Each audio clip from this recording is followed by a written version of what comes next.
Right. Let's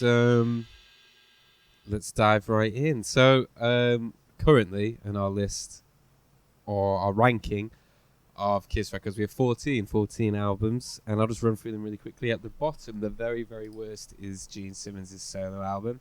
That is a very bad album. 13 is Music from the Elder. Again, a very, very, very, very bad album. Number 12 is Hotter Than Hell. Bad. Very, very bad.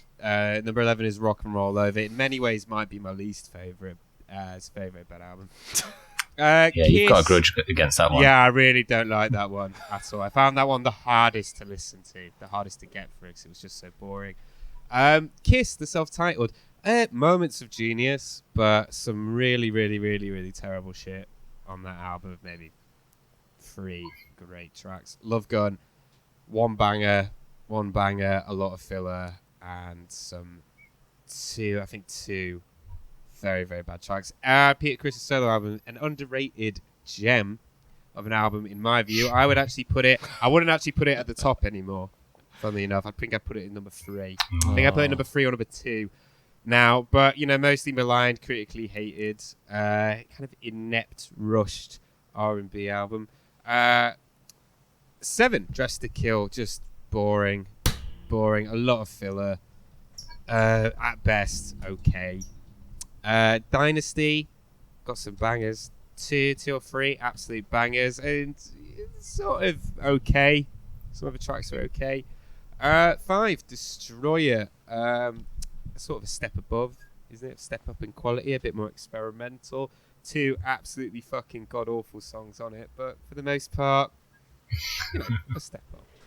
Paul Stanley's solo album, again, some bangers, and as an album as a whole, it's alright. It's alright, not too bad. Ace's solo album, many ways, probably the songs aren't as good as Paul's, but you know what? An engaging listen, a lot of experimentation. Yeah, more interesting. Yeah, and a kind of a likable album, a positive experience, an interesting one, and a commendable effort. Unmasked, unmasked, some bangers. Definitely some bangers. Can't get away from that. And Creatures of the Night, number 1. Finally, that's really, really, quite a solid, decent metal album. Yeah. In my view, which is, kind of not saying much considering it's number 1 and there's been 14 albums, but still not too bad. And guys, just reading through these and looking through these,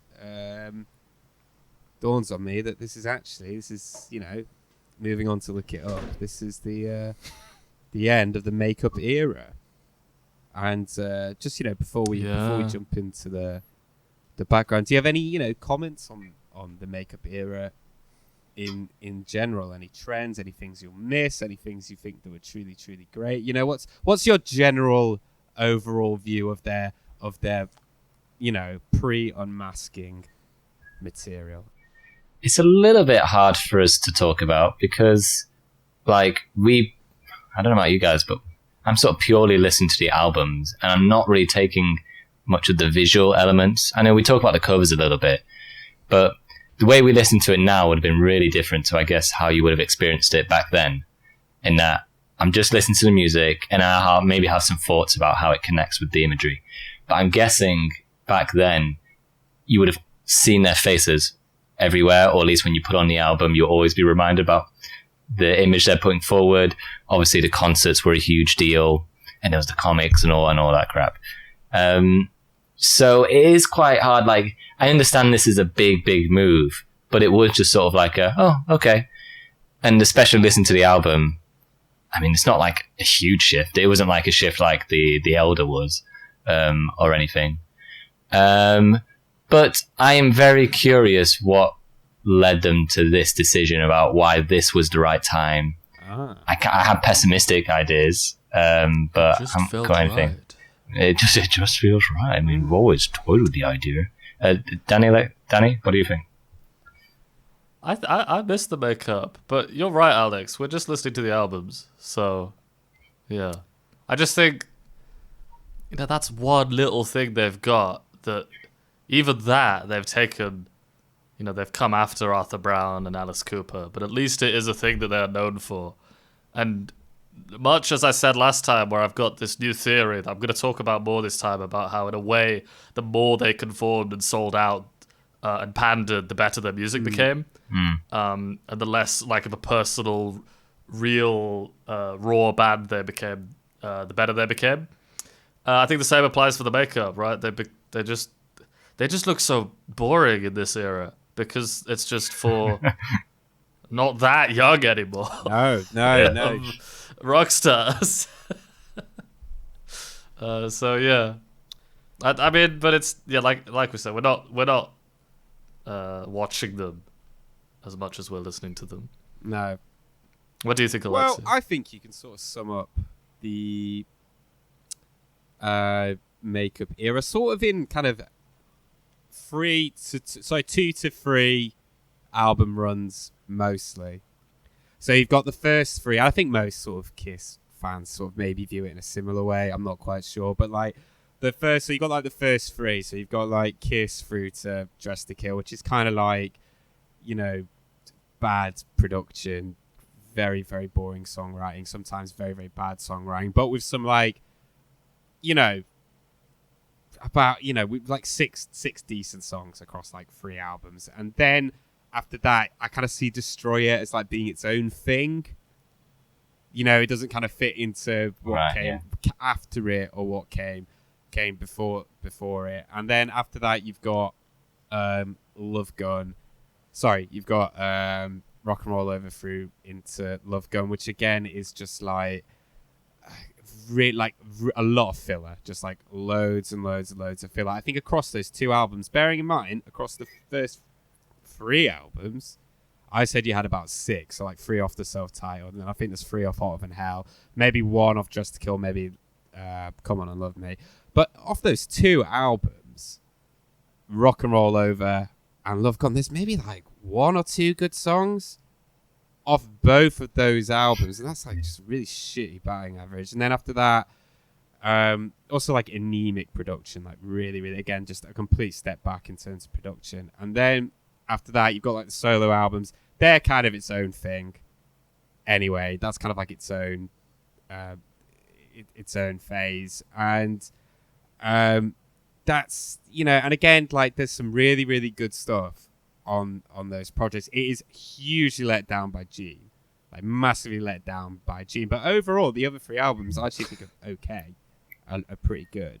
And then after that, you've got sort of like, I'd say Unmasked and Dynasty are sort of part of 2 sides of the same coin. And again, I think better. Yeah. Overall, better, I'd say, across those 2 albums than like the first 3. You know, sort of close to Destroyer, kind of similar, on a kind of a similar level of quality. But in terms of like the first 3, and then, you know, Love Gun through to Rock and Roll Over through to Love Gun, again, much better, way better. And then like Elder is completely isolated by itself. Yeah, I'll agree with you, Alexei. I think you've got sort of the first 3 albums or so where there's sort of kind of very amateur sort of like approach to things. I would say inept. Raw. That's how I would describe it. Just like, because I'd say and quite then inept. I would say where you cut it is Alive. I think the success of Alive, which came out after that, sort of changes the for good or bad, changes like the trajectory. And then after that, you've got, I think all 4 members had success in their own way. And that created a sort of messy period where everybody was kind of, I don't know, infighting a bit or just kind of throwing out their own ideas and that you can include the solo albums in that. They're just a mess in terms of. Like the messy period. So so for you, would that be the solo albums, Unmasked and Dynasty? That's like the messy. No, so I would say Destroyer, Rock and Roll Over, Love Gun, and the solo albums is like. Oh, so you like group them up? Yeah, because it's like just like the infighting, and then sort of the result of that in terms of everyone doing their own solo thing. Then after that is when the original 4 start to break up a bit, and then you get a more, for good or bad, we're getting a more like focused experience out with the albums now. Like, I feel as though with each one they're trying to they're trying to do something, Paul and Gene, what is what I mean by that, and we're getting mixed results from it. But it definitely feels very different post solo albums. That's how I see it. Yeah, I mean, I was gonna also mention as well, like, the post the solo albums as well. Even though I'd say, prior to the Elder, obviously the quality of the songwriting is a lot better. They're more fragmented at that point, like they have been like before that. I would say as well, like looking when you sort of group these albums together as like different phases that they've been through, I'd say my least favorite is definitely Rock and Roll Over through to Love Gun. That little run, I just think it's just really, really samey, really, really boring, really hard to get through. And has some really fucking low moments on it, like Christine 16. Yeah, really rubbish. And as a high, I'd say if you count Creatures on its own, I would actually argue that Creatures and this album that we're gonna do are like part of the same kind of period or the same thing, just because they're the only ones that have Vinnie Vincent on it. So that's like the Vinnie Vincent period. I like these two albums, so like I'd group them together. But like I'd say least favorite, fucking 100% Rock and Roll Over through into Love Gun, and then I would then say probably my favorite has to it has to be Dynasty on Unmasked, because just the songs are better and the albums are better. And then I'd say close would be the solo albums, but then like Gene's really fucking lets it down, like really, really, really fucking lets it down. I'll say that,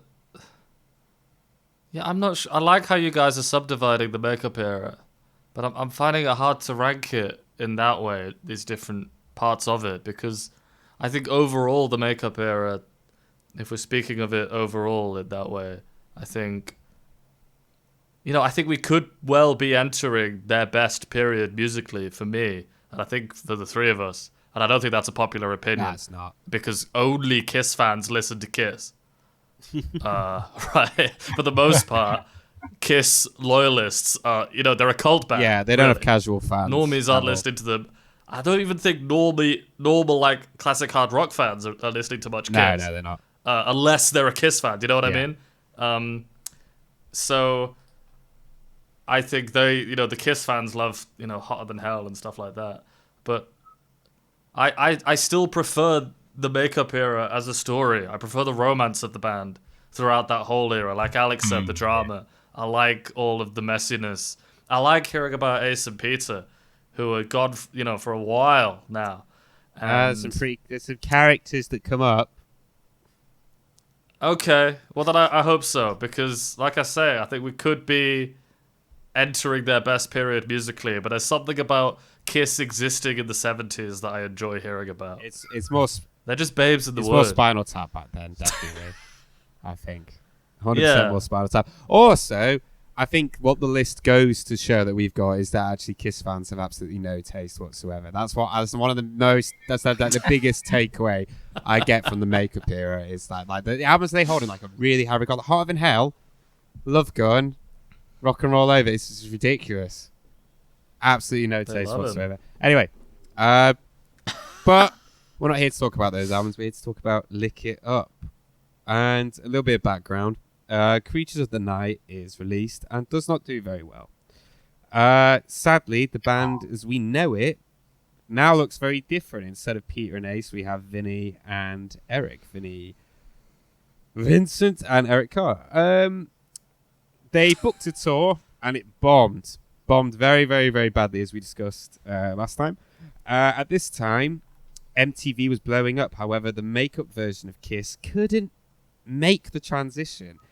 Instead, hair metal bands were hitting it big. Your Rats, your Poisons, your Motley Crues. And would you like to know why Gene says this was? Why Gene says that these bands were popular? They were riffing off our style. We paved the way. No, that would have resembled some level of normality in comparison to what he actually says. Oh, they were making music with their penises. That's closer. Like that. I don't know. That's much closer, but it's not that. No idea. I can do it. Do you want me to do it in accent or not with the accent? in accent, please. Because they gave younger teenagers, and especially younger girls, access to a kind of rock music that had been considered dangerous to them before. Girls who were only 15 or 13 were having their first brushes with sexuality. And for their early crushes, they were turning to these hair metal bands, to your Bon Jovis, your Poisons. As it turned out, we had one band member who was perfectly suited for this transition. Paul Stanley. Yeah, just really rapey, as usual. Oh my god. Incredibly rapey. Anyway, in the middle of recording, this album, Paul approached Gene, and once again said it was time to take the makeup off. This is, I think, because Alex, you made a point at the beginning when you said that you don't think they sound that much different on this, and I don't know. I can't. Not enough can't to say like imagine, it's a new era, is what I mean. Yeah, I can't imagine the makeup era version of this, like even on Creatures, like the previous album, playing a lot of the songs of this. I just cannot see it, and I don't know why. Maybe it's because I'm in my head, I've just married them together so much. But like all hell's breaking loose, you know, in makeup, to me just seems ridiculous. Well, what do you guys think? Danny, what do you think? I don't think it's as different as you're saying. I can hear it.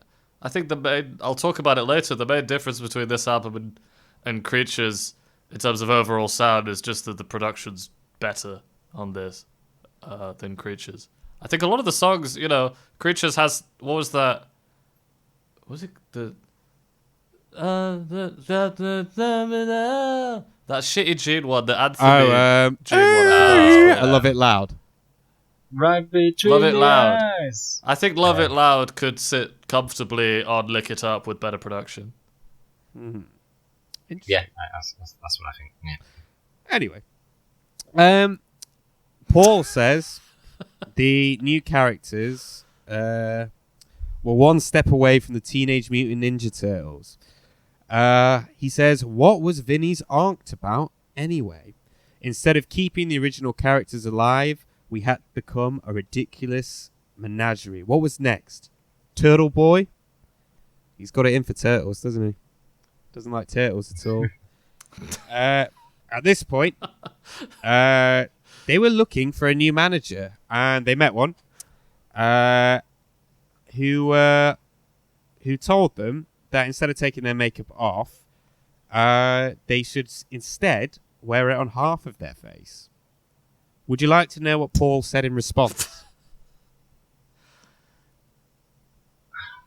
I bet it's guessable. Yeah, it seems right for Paul, but I can't get it. So you got to imagine you're there. So he's at the lunch. You know, he's pitched the idea, and the guy goes, "Well, why don't you wear it on half your face?" Like, what would his rebuttal be? It's something nonsensical, like, then would only play with half the feeling or something. Are you going to play with half the dinner? Yeah. When you order a dinner, you don't eat half of it. Yeah, something like that. That's not what he said, though. Yeah, he likes his bullshit little analogies like that, doesn't he? Like, do we play half the guitar also? when you're in bed with... If we only wore half of the makeup, it would only add up to 2 full members of Kiss or something like mathematics. I can see you only using half of your brain with that number. Yeah, that'd be a good one. Do you want to use half your brain? Go on, what did he say? He said, on half of my face? Yeah, that's it. He outpulled us again. We tried. The way he describes his life, it's like an episode of Blackadder, the way that everyone's just a fucking idiot. It's like Gene says... Wait, was he saying it as if, like, you know, like he's too good looking for that. He's a half on my face. Like, was that? No, what it he's was going more for there, you outrage, think? like on half of my face. Just What's the right idea? and then the Curb Your Enthusiasm music comes in. Yeah. Anyway, that that didn't pan out. They didn't end up going for that. But my sense from Paul and Gene was that Creatures was a good album, or at least they thought it was a good album. But people just didn't care because they didn't like what they were looking at. Both of them have said it was basically done. The unmasking was basically done out of survival, and that overall it was harder for Gene to do. Paul has made it very, very, very clear that it wasn't risky or it didn't come from a place of strength. It was just simply about keeping the fucking thing going. Basically, it was very much done out of desperation. During this period, Paul was in a bad place. He had been dating the actress Donna Dixon, who I have no idea who that is. And she broke his heart. Sadly, she broke up with him. So during this period, he decided to start seeing a psychiatrist who told him that the best way to forget a woman is another woman. Paul said it was one of the most eye-opening things he'd ever heard in a therapy session. So after that session, he thought that writing about feeling better would be quite a good way of making himself actually feel better. So him and Vinny wrote the title track, Lick It Up. However, songs like Million to One was kind of a bit closer to how he was really feeling, or that's what he said anyway. Before the makeup, during the makeup era, MTV just was not interested. They were not interested in the band. However, once they decided to unmask, they decided to take part in an MTV unmasking, which was sort of like an exclusive press conference of sorts, where they had a VJ sort of interviewing them without the makeup on, and it's kind of interesting. It starts with them.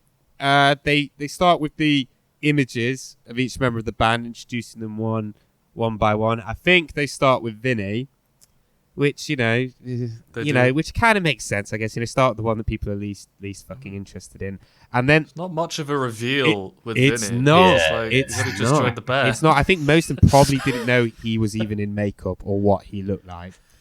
I think the general population, considering they'd bombed pretty badly at this point, and the only time that he'd been out there would be on like kind of a couple of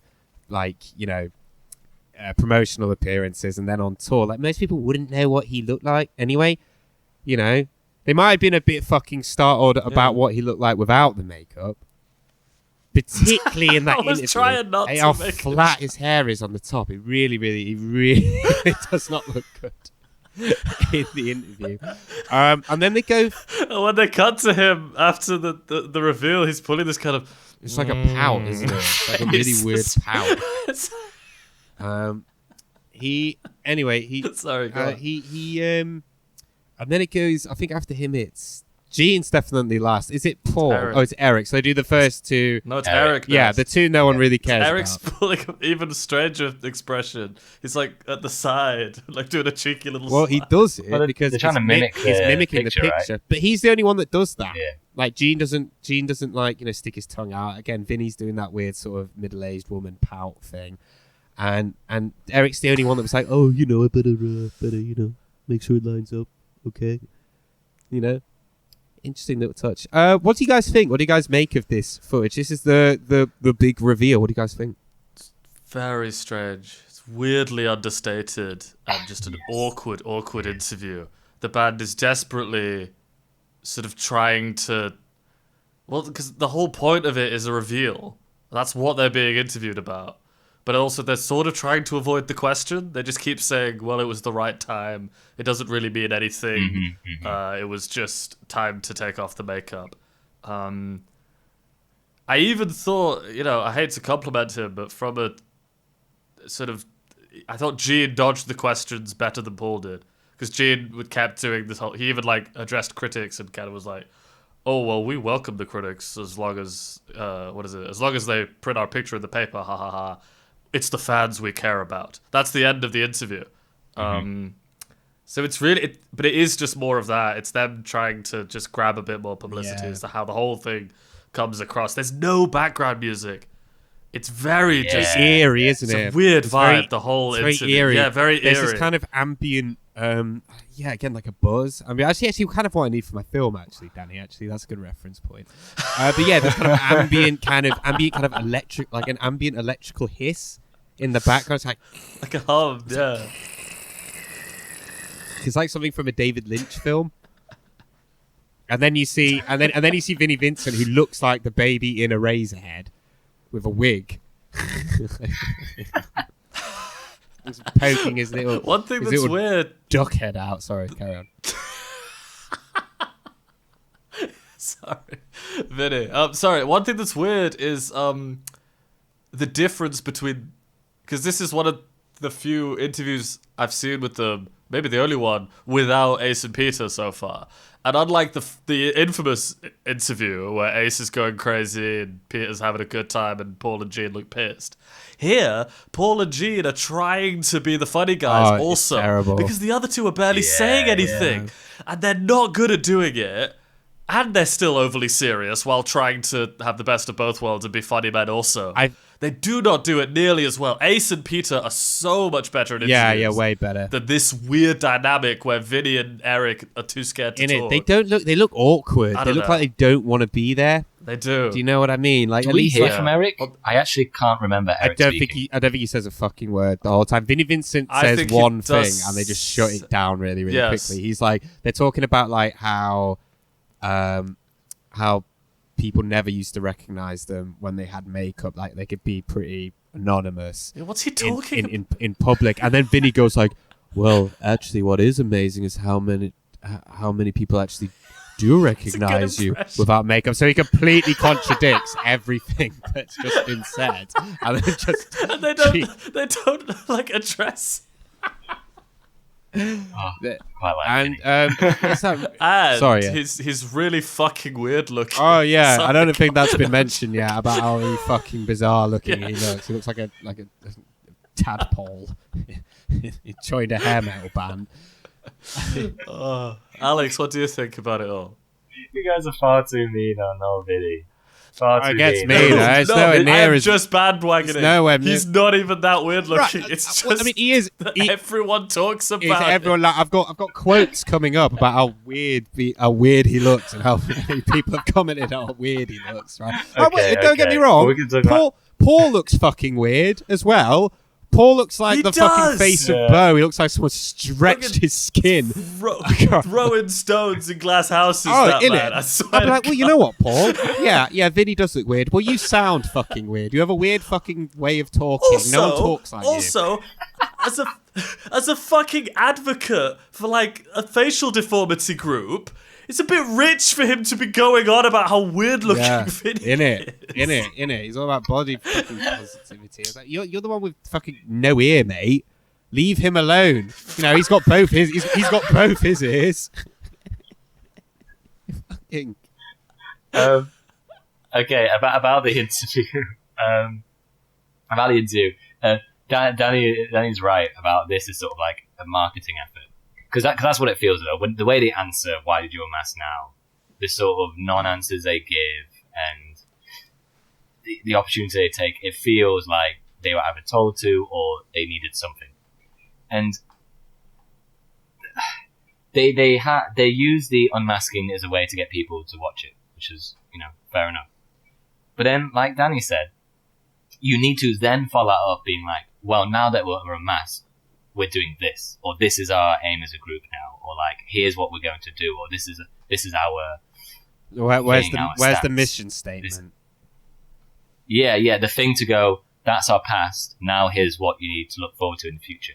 They do show the lick it up video, which I suppose would have been that way. I don't know if you guys watched the video. Oh I don't know if the yeah. video We'll get to the particularly- video in a bit. Okay. I want to talk. I do want to talk Yeah. about the video. I have to talk about the video. Okay. So they have that video, which But other than that, they give you no reason to get excited or to sort of like endear fans or new viewers to them. Well, so it is a strange one. Do you know about well, you know Milli Vanilli. Do you know who Milli Vanilli are? I assume you do.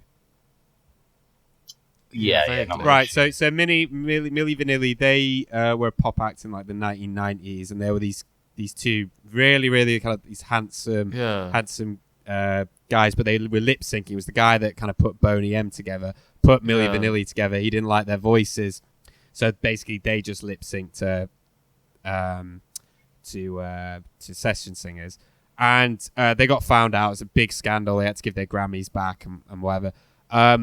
But they released an album afterwards.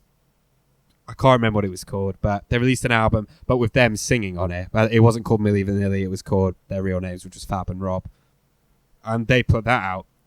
And the prediction for that was it was going to sell at least 1 million copies just based on pure curiosity alone. And I think that had a lot to do with the idea of them wanting to, I guess, reignite the brand of Kiss by saying, like, I'm surely by curiosity alone, people will be interested. Because, you know, there is this conflation, you know, even with the fans, that the makeup has some bearing on the music, which it doesn't really. You know, like we've always talked about the complete disparity between the music and actually what they look like. Do you know what I mean? And I think that maybe, again, fans might conflate, like, oh, would it be the same band? What would it sound like? Bearing in mind, you know, two guys who are really, really responsible for how the band sounded, you know, Ace and Peter aren't there anymore and haven't been for a while. But I agree with Alex. The whole thing absolutely, I think, stinks of we're just clinging to the raft right now. That's how it reads, at least to me. Also, there's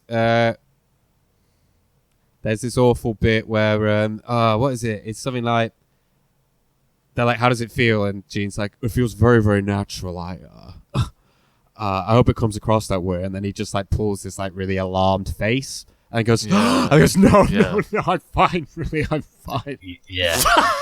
Like, where the fuck is Ace when you need him? You know.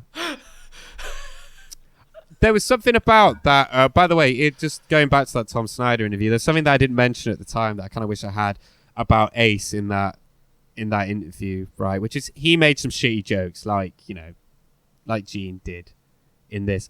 But it's how funny Ace finds his own jokes is what makes that interview. It's how obnoxiously hilarious he finds his own jokes. Really, really lifts it. Anyway, enough of that. So, Gene, at this period, said that with the unmasking came another shift in demographic. He said that, you know, sort of once all the merchandise was coming out and, you know, the costumes changed, you know, the kind of Dynasty area, they were sort of, you know, pandering to little kids, essentially, and families.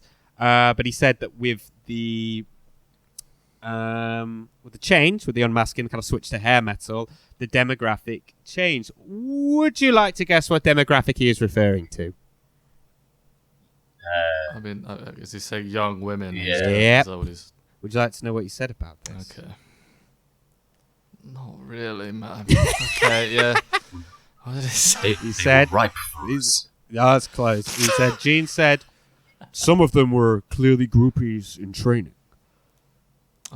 And and Gene has also said, for the record, I never went for the underage ones. There was enough legal-aged girls showing up to the concerts. I mean, Jesus Christ. Of all reasons to give, what if there'd been a drought? I swear to God, like he's like, you know how O.J. Simpson released that book that was called If I Did Do It?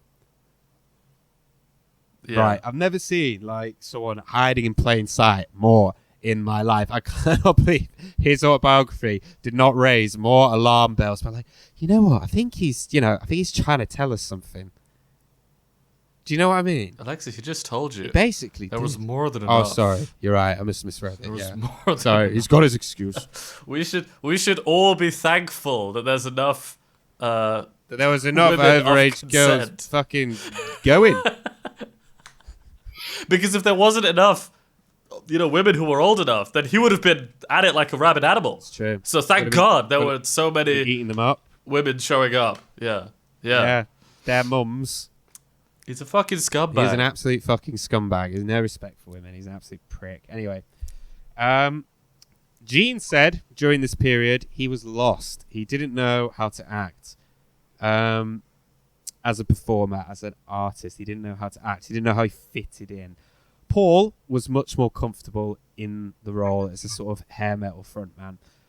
For a couple of years moving forward, it would become basically more Paul's band. Gene says that this was simply because Paul's ability to capture the public's imagination increased as music changed. I mean, if you look at the video for Lick It Up, that is not surprising at all. Yeah. At all. Anyway, we'll get to the video in a bit. But they all agree Lick It Up was not as good as Creatures of the Night. I mean, you're fucking right about that. Anyway. But it sold 4 or 5 times as much just in a few weeks on its release. Because of this, they got a video made for Lick It Up. And, the video for Lick It Up, it's sort of set in this post-apocalyptic landscape where there's sort of scantily clad women sort of lusting over the members of the band. Eric didn't like the video because he said his feet looked too small and his legs looked too wide. I'm not gonna lie. If you watch the video, he's got a point. He actually does have a point. He's got. I've got to see this. Oh Again, yeah, man. you have to. They're like little Lego man feet, they're like Playmobil feet. If you just quickly watch it, he's actually got a bit of a point. According to Paul, people would see the video and ask if Vinny was a girl. But you know what? Like I said, Paul, you've got a fucking weird voice. Leave him alone.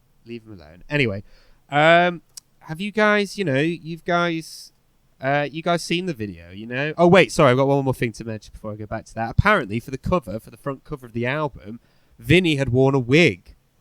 But he refused to wear it again, and he refused to wear it for the video. And Paul said that without the wig, his hair looked very odd. It looked like the Gerber babies. He was according to Paul, Vinny was very odd looking anyway, and in the video he looked extra odd because he was trying to look sexy. I mean...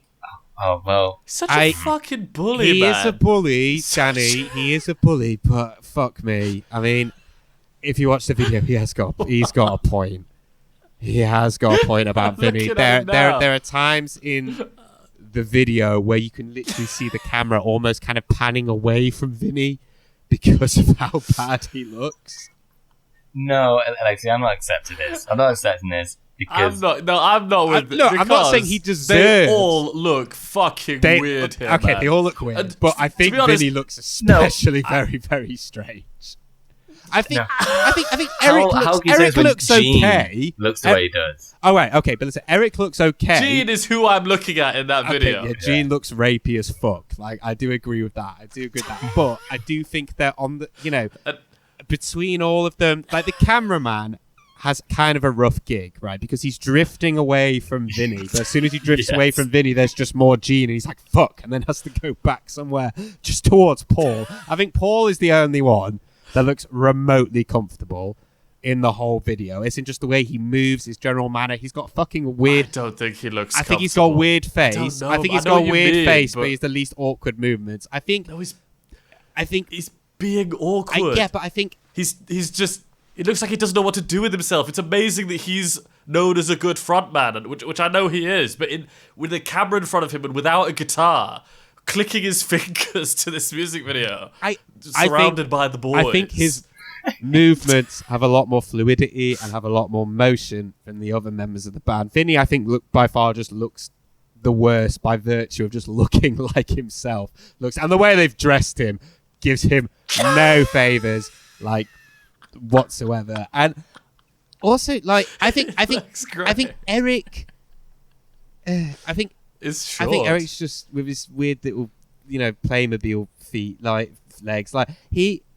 Right, I'm looking at this, man. They're fine. They are a bit odd. They're a bit odd. It kind of has a point. Like I think that he looks like physically, like his actual face and stuff like that. He doesn't look that bad. I think the way they've dressed him doesn't kind of suit his frame very well. But he looks bad. But the way he moves, his movements are the stiffest and have the least fluidity out of all of them. He really does look awkward. Gene, when he moves, it does have fluidity. It does have purpose. It's more what he's doing is the problem. The fucking gurning fucking lectures fucking it's just awful. Sorry, Alex. Well, what do you make of this video? I think this video, by the way, has one good shot in it, and I'll bring it up in a bit. But Alex, what do you think? Okay. In terms of who's looking good and who's not, I guess that's what we're saying. I agree with Alexei that Paul, is awkward as hell. But I think Paul just does have this thing in him where when he's doing something, he gives it his all. And like here, what he's doing looks ridiculous and all that. But there's something in his eyes that's doing like, okay, I am being this person and I'm going to try to... While I feel as though with everybody else, there is this little part of him you can see like, it's like, is this what we're doing? Okay, like, how should I look? Yeah, you're right. With the two new members. There's no tone. What's the tone?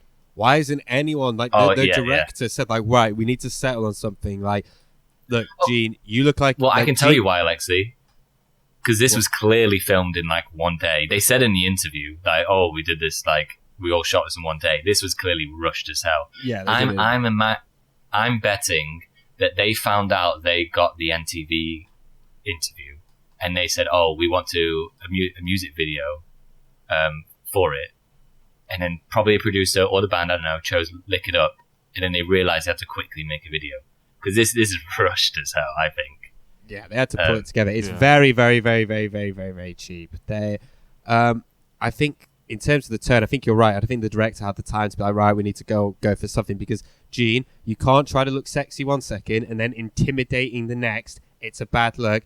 Eric, you have to just do as little as possible. Eric, just mouth the words and walk ahead. There's a bit where Vinny, before it cuts to the first chorus, he does like a weird point or something. Oh no, I think the chorus is over. It goes to the next verse and he does kind of a point, but then it cuts halfway through it. It just doesn't work at all. Sorry. But I think there's one. Oh, yeah, I've just seen it. Have you seen it? He kind of goes. It's a really like limp point as well. He kind of goes, and then halfway through it just cuts away. I think there's one good shot, and I think that's when the first chorus kicks in, and the camera kind of pans up very, very quickly, and they start mouthing the first chorus because I think it introduces the new band, the new look quite well. However, that wears off quite quickly when they start to actually like perform, and then you're just like, "What?" And they like, "What the fuck is this? What are they doing? What's the tone? What's the vibe? What are like the? Are they going to kill me? Are they going to rape? Are they going to rape me? Are they going to rape me? Are they going to kill? What's happening here? Anyway, the canisters? Well, that's kind of. I guess that's the post-apocalyptic thing, isn't it? I guess it's meant to have. I mean, it looks like milk. It just looks like they're squirting milk into each other's mouths. I've never seen like tanks or canisters that look like that white and orange sort of thing. They're not very big. Yeah, I've just never seen them before. Yeah, weird choice of canisters. Danny, you got any more comments on the video? I mean, it's infamous, isn't it? It's sort of known as being very awkward. The band don't a lot of their think fans so. like it. Do they not? I think that's just because it was a big hit for them. The band were like, we filmed it and it looked cool. Oh, for fuck's... Okay, well, no, I'm sure, again, amongst their fan base, I'm sure that people think that this... No, I saw it in YouTube comments. People were thinking, oh, this is... Liking it in the way that we like them when we like them, and kind of in all its cheesiness, this is fun. But just Gene in it is... I cannot deal with Gene in that video. It's so creepy. And Vinny just looks so good. He just looks so goddamn like- good and in his Looks element. like he slithered out of Gene's arsehole. He's so fucking weird. Looks like he should slither instead of walk. I really think what we see in this video is the same part of Paul, like you were saying, Alex, about him giving himself to everything. It's the same part of Paul that we saw on Music from the Elder. Like, he just, he commits. believes in the projects that he's doing. Commits. He commits, yeah. For better or for worse. I think we've covered the video. It's really rubbish. good. It's really Yeah, bad, it's really good. but it's not up to me, is it? It's not up to me. We're not rating the videos. Anyway, No. speaking of Vinny, weird-looking Vinny, throughout this period, he's being a bit of a nuisance. He kept refusing to sign his contract. He kept promising, but never did. They never got him to sign it. Not one time. They played a gig in Finland whilst they were on tour for this album. It took all day to get there, and when they got there, it was very, very, very, very, very cold, and they were starving because they've been traveling all day, and they were delighted when a bowl of beef stew was served to them to eat. They all sat around the cauldron, this communal cauldron that was filled with beef stew, and began to eat. Paul described the soup as so good. Vegetables and beef in a flavorful broth. Nice and warming. It's probably like 20 or 30 years after the fact. He remembers this fucking soup. Hey man, it's that good. That good. It sounds nice. He painted a proper picture. I was like, oh, I can imagine that. It being really, really cold. Vegetables and beef. You know, music venues are cold places. You know, let alone a cold arena in Finland. There should be more You know, soups. and someone brings a big bowl of soup, and you know, you're all gathered round. He was like, it was bitter cold, and I wore several items of clothing. That's what he said. That's the way he described it. Anyway, whilst they're eating this beef stew, vegetables and beef in a flavorful broth, nice and warming, Vinny ate part of his bowl and said he was finished. He then dumped the rest of the leftovers in his bowl back into the communal cauldron that they were sharing the beef stew. Would you like to know how Paul responded to this? What are you doing? That's your whole mouth going into the bowl. Close. He went, where did you grow up? That was our food.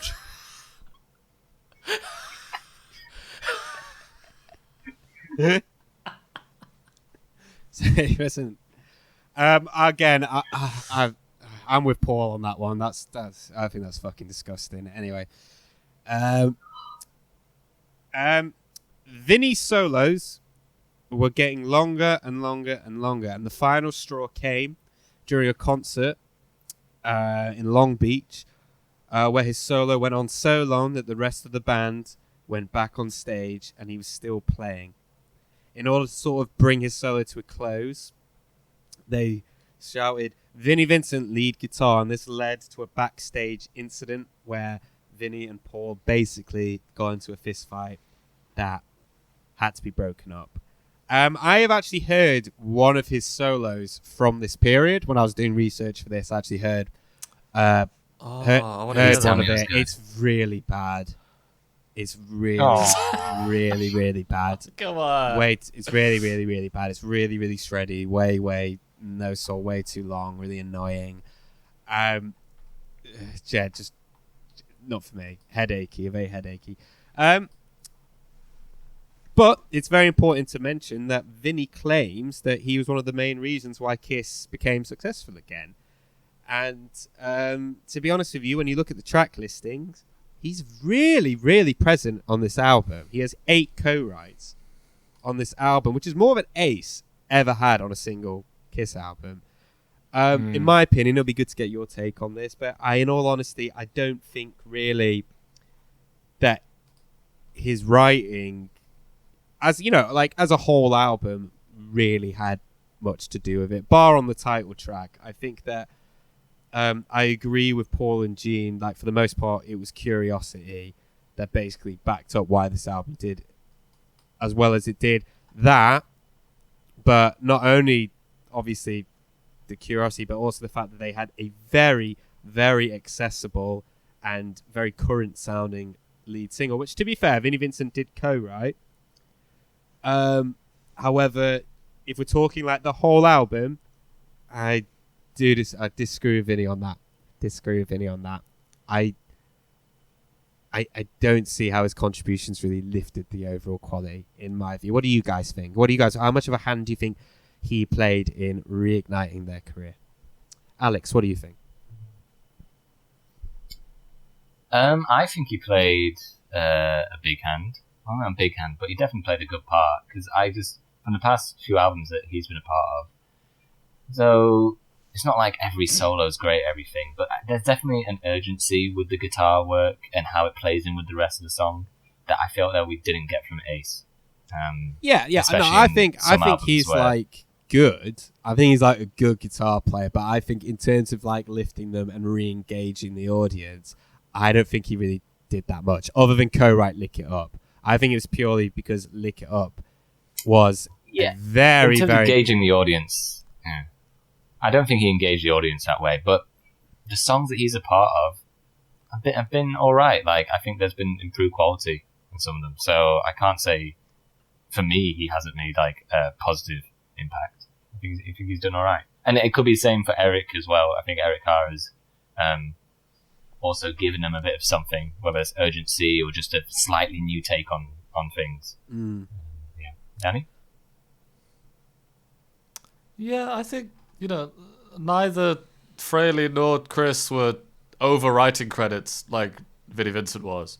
I think it's clear that maybe it's even a sort of more honesty on Gene and Paul's part to kind of just accept help. We've seen that since the disco era, or even back since Destroyer, I suppose. So I think it's probably made quite a big difference. But then again, he was on Creatures also. So if are we talking about success or what we think of it? If it's success, it's probably more to do with the makeup removal on this album than anything else. But I think he's had a huge effect on their sound, because he sounds so much different to Ace. Yeah, much different. Yeah. Let's move it on to the cover. The front cover of this album. Oh, by the way, I think it's probably worth mentioning that Michael James Jackson, who produced Creatures, also produced this album. The cover.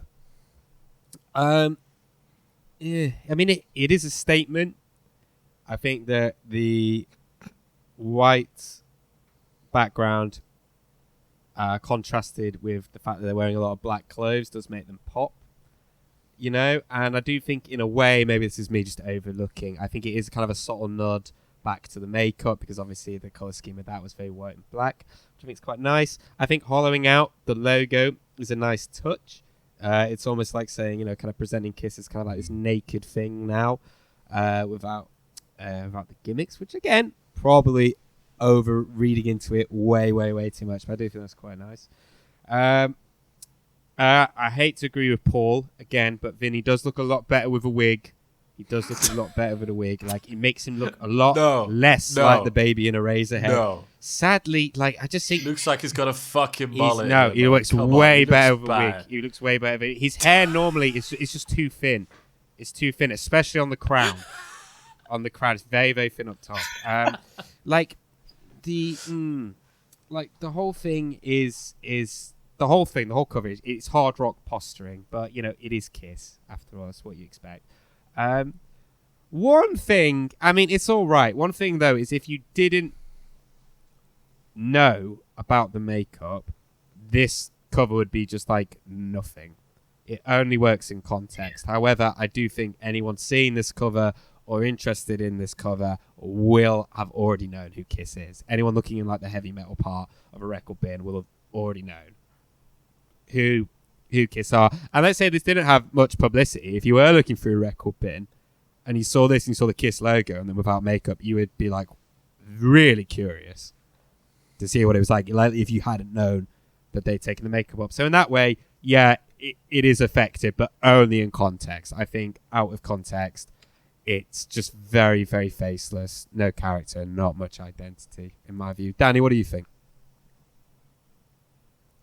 I mean, it sort of has to be this front cover for this album. It's the unmasking era, so they have to just do a simple cover, presenting the band members.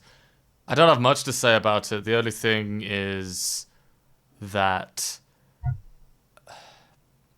it almost represents what they were starting to do as a band, right? Because actually their music's getting heavier, but they're presenting themselves more and more to a pop audience, really. And that's what they're doing with the front cover, right? They're still, while the music's getting heavier, they're kind of presenting themselves more as pop stars here than a heavy metal band. Of course, they've got long hair and there's a leather jacket, but really, look at how Paul is posing. That's not how a heavy metal person would pose. You know what I mean? Like he's trying to do this. Quite dainty. I don't know what it is. Yeah, it's all a bit more. It looks sort of, I don't know how, but it comes across more, opulent than you would. Opulent. That's a good word. Associate. Well, you know what I mean. Know like, what you mean, as yeah. in, It's a bit polished, isn't it? But chic. Yeah. They look like they're, like you said, postulating. Look a bit more like Toto, like what you'd imagine Toto would look like. Yeah, I just maybe I'm overcomplicating it. I just think they don't look exactly like a heavy metal band anymore. They're looking more like a mainstream pop band here.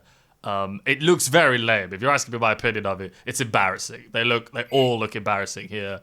That's all I have to say about it in terms of aesthetics. But I think there's something to be said about them trying to look more, easier to digest, maybe. Alex? Yeah, I agree. It's generic, but it does the job that they want it to.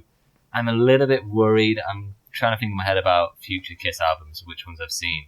I'm a little bit worried that this sort of thing is like the end of the kind of more artsy kind of covers that they've done. I say artsy, but sort of the more creative, like Rock and Roll Over. Yeah, Destroyer. Or, even Love Gun, Destroyer, like the sort of like ones that are really are very unique to Kiss, that sort of things.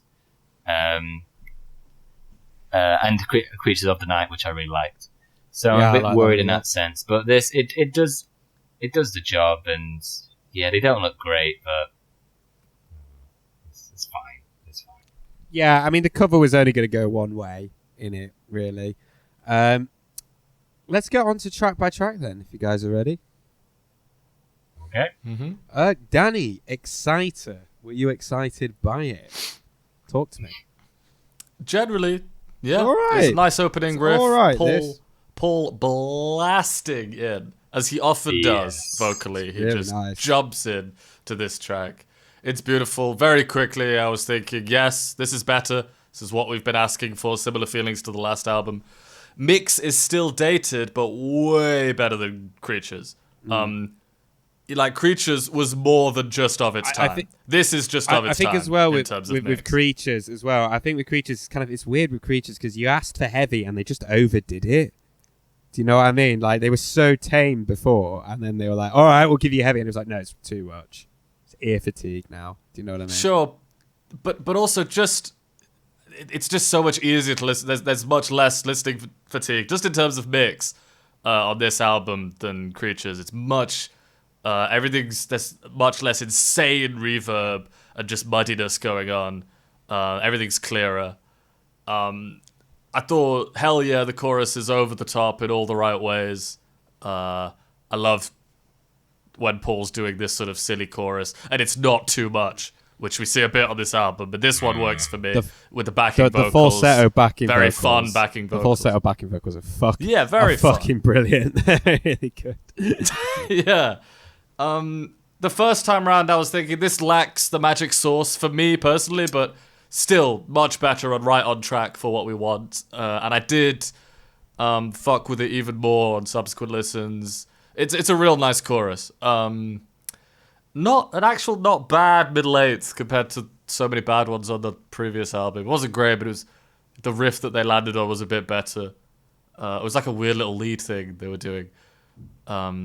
There was some nice slamming toms before the solo, which I liked. Eric does pretty well throughout this album. He's a good drummer. It's a really good, widdly soloing, and the echo that they're doing in the solo is very good. Apparently, it's not Vinny's. It's the only one. It's not Vinny. Vinny. It's quite famous. It was sort of like, who was it? I don't know. I can't remember. Rick Derringer, who you hear about. He's like in some band or I know. something. Yeah, I've heard I of know Rick that Derringer. name. Anyway, Sounds like a cowboy. yeah. Anyway, he did a good job. Paul is outdoing himself throughout this track. It's so fucking 80s, for better and for worse. It's heavy, not a Sabbath sort of heavy.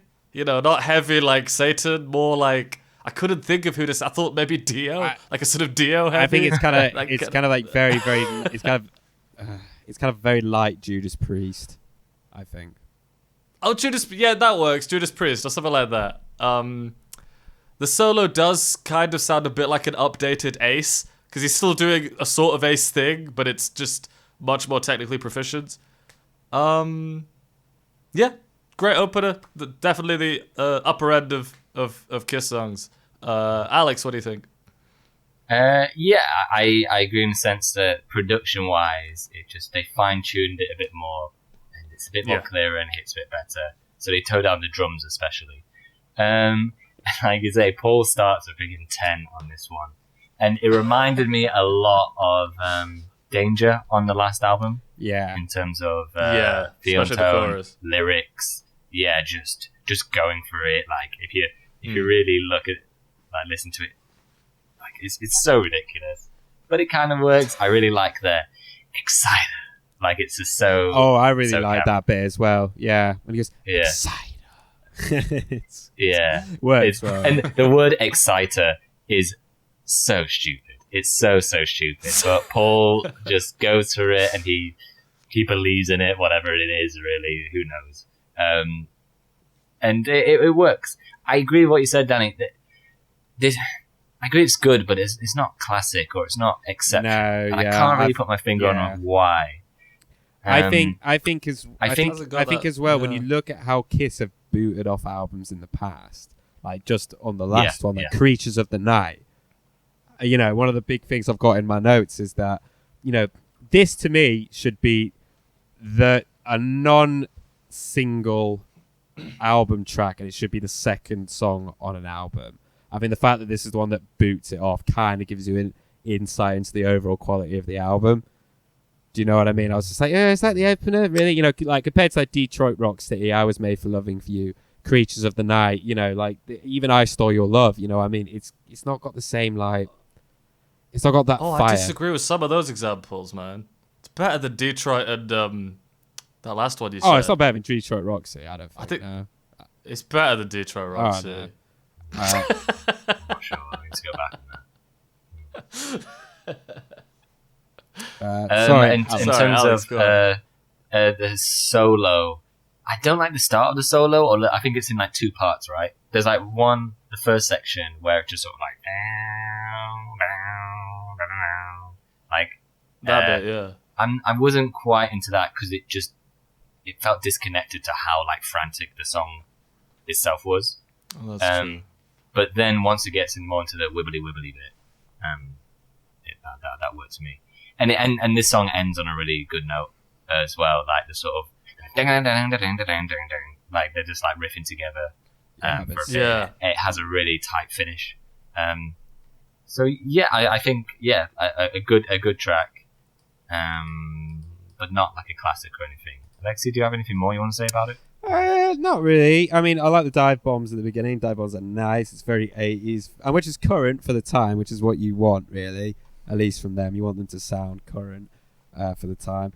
The playing's really, really tight. The playing, I actually would argue that this lineup has more chemistry, or better chemistry than the previous lineup, than the original four. There's so much more fire in the belly light. I do get the sense, particularly with the main riff, Paul likes to do, or he has done in the past. He likes to do these little kind of catches on the higher register of the guitar. He's kind of like dun, dun, dun, dun, dun, dun, those little things, those little like chains. Like he did them on the Oath and Loving Chains, and he does it here, which might mean he's kind of running out of ideas a little bit. But you know what? His vocal performance is really, really good. It's really, really fiery. However, in terms of the mix, and I do agree on this album, it does sound better than Creatures of the Night. But I think his voice is like way too quiet. Like he's giving it a lot, and it just feels a little bit buried. And also, I do think that like with the mix and the mastering on this album, it does feel a bit underwhelming. And you know, it is a lot tamer than Creatures, and I guess that is purposeful because that is the style that they're trying to emulating, at least the style of the time. But you know, yeah, like the playing is sweet. I think the groove that Eric puts out is like leagues past whatever Peter could do. Like I could imagine, had this been presented for Peter, it could end up being quite ploddy, but it's not. It's nice and propulsive and groovy on this. The descending pre-chorus sets up the chorus like really, really, really, really, really well. It's really, really melodramatic. It's got, you know, like a good hook. However, I do kind of I think we're sort of on the same page a bit with the hook. The hook takes a little bit of time. It's not instantaneous. It's not as instantaneous as like as like I Was Made for Loving You or the title track. Like but I don't think the song's really meant to be like that. Like I mean, like I said, I think this would have been a really, really good second song on an album. I think as an opener, it's kind of like a bit of a non-starter in that regard. But it is really, really good though. I do think it's good. It's a good Kiss song. It's nice. It's flashy. It's a lot of energy. It's good. Yeah, good. Better than the second track. The second track is not for the innocent. The main riff in this song, like, I think only really works in the outro. And that's with the kind of high end, like, guitars put on it. You know, if he was like to end a track with like a fade, I'd be like, oh, that's all right. But it's fucking all over the song. It's fucking all over it. It's at the intro, it's at the chorus, and it's so dull. It's so dull. I mean, even as an intro, it doesn't draw you in. As a chorus, it's the least hooky thing on the fucking planet. It's quite dissonant. It's quite dissonant, which is kind of like, if you're gonna go for that, you know, at least make it super, super heavy. But it just sounds quite tame and anemic. Like the verses are really, really budget AC/DC, but without any of the swanger. None of the swagger and none of the energy. Like, in general, I think that a lot of Gene's songs on this album are trying to either be AC/DC or kind of like a really, really anemic Van Halen. I think the repetition of the pre-chorus going into the chorus, because he does that thing where he goes like, "Hit you when you're down, hit you when you're down," just sounds awkward. It sounds really, really awkward. I think that, you know, the way he's played out the discordant thing is, or whatever it is, like the evil chord, just sounds really, really ineffective. I don't like it. It's very, very, very, very dull. Oh, and Gene sounds terrible, by the way. His vocals sound really, really bad. And I think overall his vocals on this album are, I think, the worst vocals he's ever put like on an album that I've heard. I really fucking hate his vocal performance front to back on this album.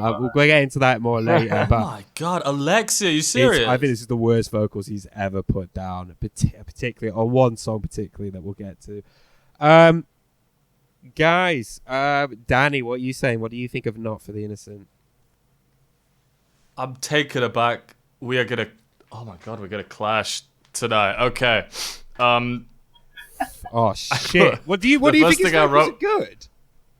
I think this is easily his best album for vocals ever that we've had. Vocally, it's easily his best album. We'll get into that in a bit. He's aging. Yeah, we'll get to it. The first thing I wrote about this song, and I legitimately did not intend the pun, I put already not as exciting, and then I laughed because I realized. And then I thought, see, I just knew this was a Jeans song. You know quickly Jeans that it's a song. Jeans Just song. for the title.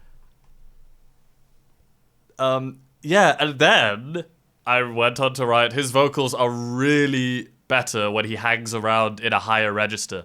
It's something he's been doing for the past few albums, is revealing that he's able, again, better and worse, to sing in quite a high register. Not Paul high, but higher than, Mr. Blackwell. That he seems to spend all of his time in that area. And I much prefer it when he's a little higher. With the production and sort of almost the songwriting here, it's almost like Wasp, but in a lower register. Like, I can hear, because I know they're influenced by Kiss, I can hear the influence there. I did think, I've probably said things like this before, I'm just amazed by his standard for a passable chorus. It's amazing, isn't it? And this is far from the worst offender. This is almost catchy, the chorus, for him. But it's just, he just thinks, okay, that'll do, that's a chorus. It's just nothing. It's so nothingy. It smells of plod. It still smells of plod. It's not as bad as, this isn't a she or something like that, but it's still around there. I put, well, before I realized that Rick Derringer played the solo on the last track, I put lovely solo. Vinny's killing it so far. Not bad for a weird looking man. But he's only given us one so far, actually. I mean, apparently I don't remember. I thought it had the bridge was quite good. Again, aided by his, oh yeah, he goes high before the chorus. Again, I like him doing these highs much more than him just sort of mumbling around in a low register like he always does. Yeah. It's just not all that interesting and noticeably lesser in quality than the opening track, but due to his vocal improvements, honestly, this is the main focus for this track for me, was because he's improved vocally, it's lifting the track ever so slightly for me, and I've got more time for it. I like that he does these sort of cracking vocals near the end when he's doing a kind of oh bit, and in the breakdown, and he's like cracking, and that works for me. Okay. Alex, what do you think? Oh, okay, interesting. Okay, for Gene's singing, I appreciate what he's going for a lot of the tracks, and I find that with quite a few of them, I think this is what you were saying, Danny. He goes for it and goes into that higher register always at the end of tracks. He sort of always builds up to it. Yes. And I kind of wish he could, like, he doesn't always have to start there, but like bring it early into the songs, because this one, he sounds awful. Like he always struggles with the first note. The first note he hits always, as soon as he comes, always brings it down. It's always, yeah. And then with this one, by the end of the song, I mean, I don't like the song, but like the energy he's giving it and the range he's at, it makes it much more bearable to listen to. And he is, he's doing stuff that we would have thought he wouldn't have been capable of a few albums ago, or 5 or 6 albums ago. So gotta commend him for it. This song isn't good in terms of what you're saying with the riff. To me, I wrote down, this feels just like an old Kiss song, but with beefed up production. Just like you're saying, plod, and just the way of songwriting. But it is made up by, you say, that last sort of third where Gene's really going for it, adds a bit more. I think the solo's decent. And I think lyrically it's stupid, but at least with Gene on this one, he keeps it consistent. Because with Gene's writing, he always flops around in tone and what he's trying to say, and like who's speaking, what's going on. But this one, I mean, it's kind of like Paul in the last track. It is ridiculous, but I think it does the job. For the kind of cracking, I wasn't a huge fan of them. I don't think he can quite pull that off. So I don't think it's as bad as what you're saying, Alexei, but it is. tracks on this album go, it's probably in the middle. Oh, Probably. no, I don't actually think this isn't like the worst song on the album for me. Okay, It's not. okay. Oh God, no. I think the chorus is okay. Like that stays in your head and it's like simple enough. I think it works for a Gene song. The rest It's of the catchy for June. yeah, the rest of it isn't enough. There's not up to it. Yeah. Right. All right then. Next we have the title track, the hit, the big Title hit track. off of this album, Lick It Up. Alex, talk me through it. Oh, this was a big moment because my first introduction to Kiss was through Rock. Tony Hawk no. Underground 1. Oh yeah. What was it 2 actually? 2. They were in Tony they, Hawk's Underground 2.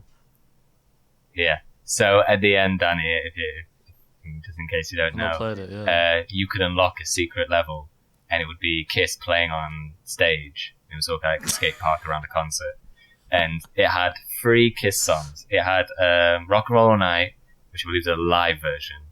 Lick It Up. Is it God of Thunder? God of Thunder. Yeah, which God also, of Thunder. Yeah. Yeah.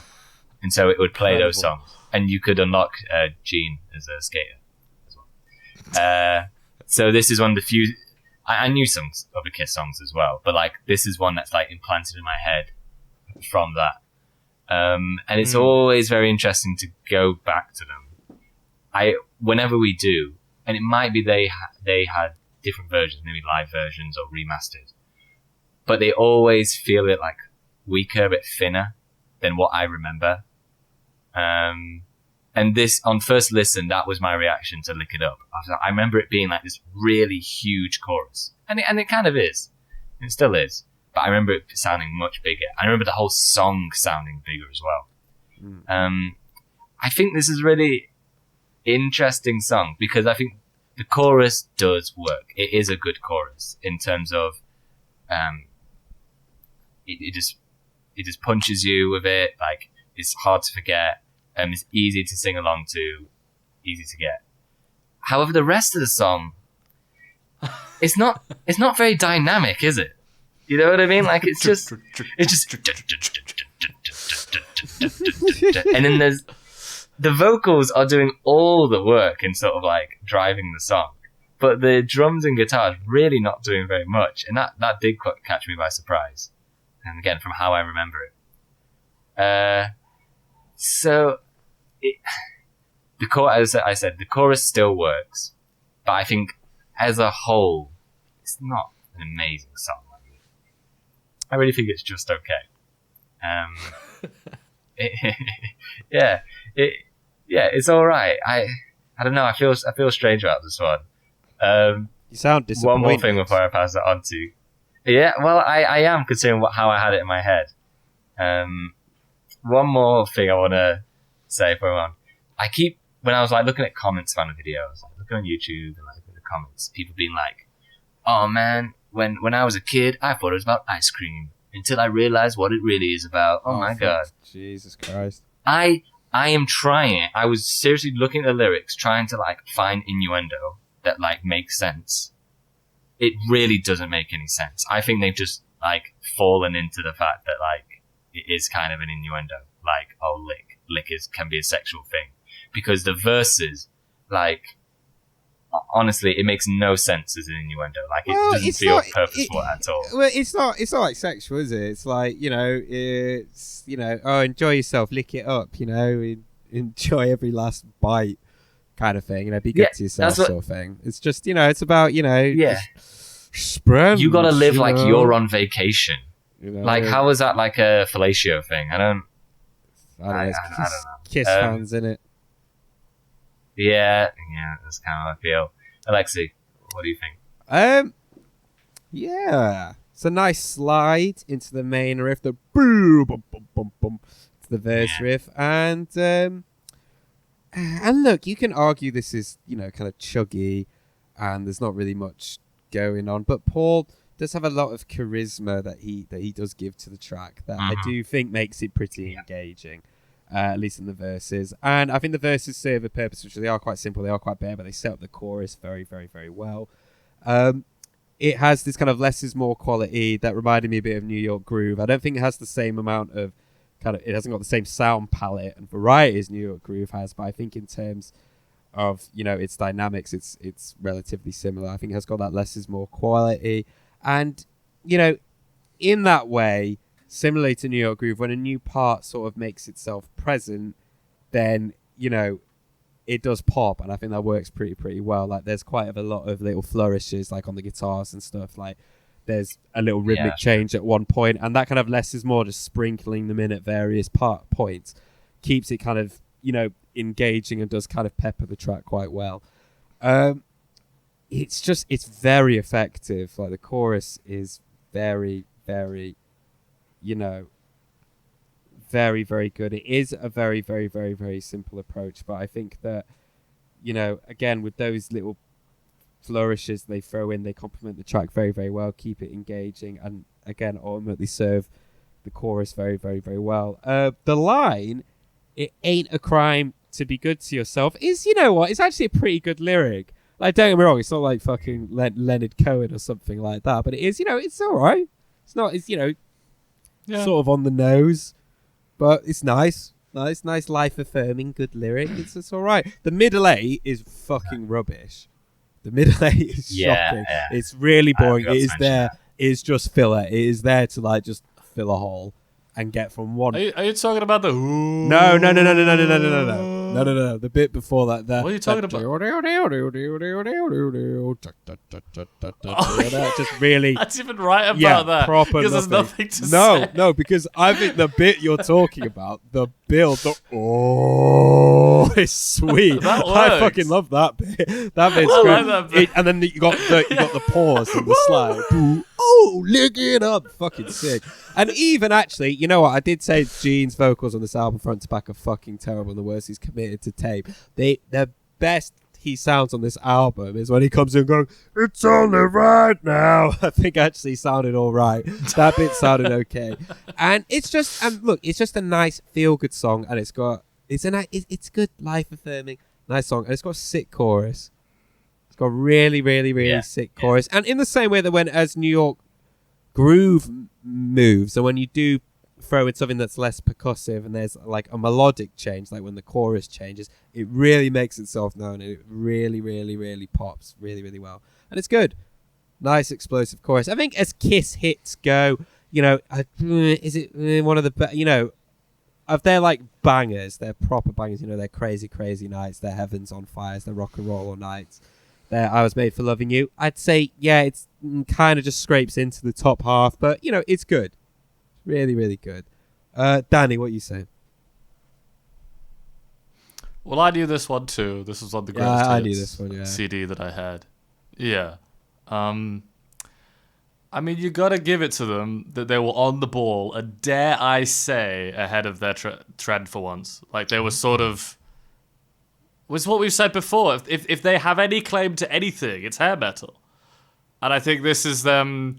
this is this was the seed that was planted back in Shout It Out Loud, coming out a bit more throughout this album and the last album to a lesser extent.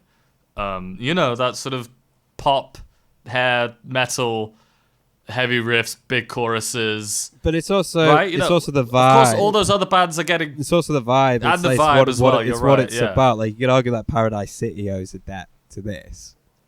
Do you know what I mean? Like, yes. Exactly. And whereas disco, they literally like made their first not even disco album at the death of disco. Of course, I'm sure a lot of those bands had started by now. I think you mentioned they had Alexei, but it had not reached its apex yet. No, not at all. Not at all. You didn't have. Didn't have Motley at this point. I don't think you like Van Halen. Essentially, you would have had. Yes, I suppose maybe they're another. And probably maybe even better example. But even their... Well, no, that's a whole other thing. But you know what I mean? Kiss were there. They're catching the wave. I just think it's their claim to fame. Yeah, this is the one time they weren't just trying to jump on something after the fact. I think they were a part of the movement. And it's funny because it's hair metal. That's what they got involved Yeah. in better than anything else. Yeah, and I know what you mean. Like they obviously they didn't start it, but I would argue that they are definitely they see it bubbling up and they're like, do you know what I mean? They're like the 7th band through the door. Do you know what I mean? Not bang on, not on time, but not like too late where you're like, what are you doing? Like everyone's left. I know what you mean. Well, even in a sense, I'd even go a bit further than that, Alexei. I'd say, again, listen to Shout It Out Loud. They were touching on this. Oh, yeah, definitely. Before it did exist. Yeah. But I know what you mean. Yeah, they wrote it. They were a part of it. I like, similar to what you were saying, Alexei, I agree. I didn't write as much about it, but what you're saying about the sort of the sparse arrangement makes every little change more noticeable. I like the little that was really verse. good. Yeah. It is catchy. It's a catchy song. It's been in my head while I've been listening to it. The silly crescendo works. We just spoke about that. We just gotta remember, think that it's not that long ago they were making Plasticaster. Yeah. That's only 6 years ago. Oh at God, this point? yeah, that's mental. It's not that long ago. Yeah. Yeah. The improvement is huge when you think about it. It's huge. And again, I don't love this song, but it's good fun. It's a comfort zone thing. I think this is where Kiss exist well when they hit on this sort of song in a good way. They do big choruses well when they do it well, especially if it's a pull track. The only other thing I wrote was we sort of have to talk about the video though, but we already did that. So we can move on. We can move on. Guys, the next track is Young and Wasted. Can I start on this one? Go ahead. Yeah. I can imagine they were pretty stoked when they laid down the instrumental. I think that the riff is quite cool. I think you could make the argument that they actually might have ripped off Parasite a little bit of Hotter Than Hell. You know, Ace is claiming he invented tapping. Mm-hmm. This is what he should, get your fucking act together. Get your, get on the phone. Get your due. Because it's a very Parasite-y riff. The playing is tight, nice riffs. I'd even say the guitar tone is pretty thick. It's quite nice. It's got a lot of attack. Good. But by God, the vocals are just so bad. And not only are they bad, they're way too loud in the mix. Like compared to how Paul was on Exciter, they are unbelievably loud. Also, he kind of sounds like he's trying to be this kind of wild man, like a David Lee Roth or something like that. Kind of he kind of trying to sing it a bit more recklessly. Yeah. Recklessly that, than he might sing something, because normally he's quite careful. And I don't mean that in the same way that he did War Machine, because the way he was doing War Machine was a lot more evil. It was a lot more methodical and enunciated. This is a bit more kind of done with some kind of reckless abandon. And I think that approach for him is really uncharacteristic, because at the end of the day, he's just a fat fucking loser, and he's so uncharismatic. And I think that him trying to occupy that space just sounds objectively bad. He's trying to do things with his voice that it just shouldn't do and can't do. He's almost trying to do a Brian Johnson thing. He's trying to do something and it's just that you cannot occupy that space. You are so Can I go second on this one? Uncharismatic and no, I will give way to the gentleman. This is like the house. It's like the house of comments. If you want to jump in, I'll let you jump in. No, you go. I'll let you say your piece first, please. Okay. All right. He's trying to.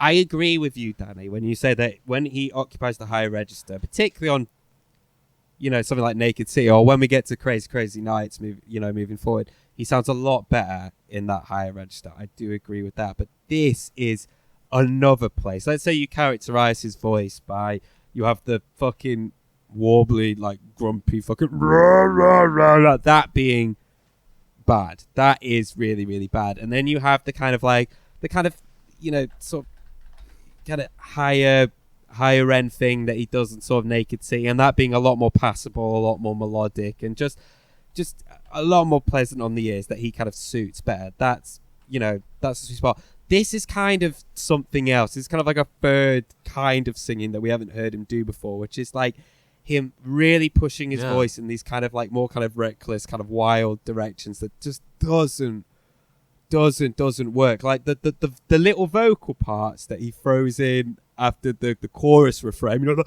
oh yeah, it sounds like someone suggested it to him just to take the piss a little bit.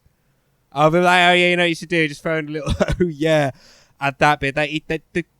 Where is the quality control on that? There isn't any. Like the bit where he goes, oh, what is it? The fucking where he goes like, I can taste it, I can almost taste it. Like, barely makes it in time.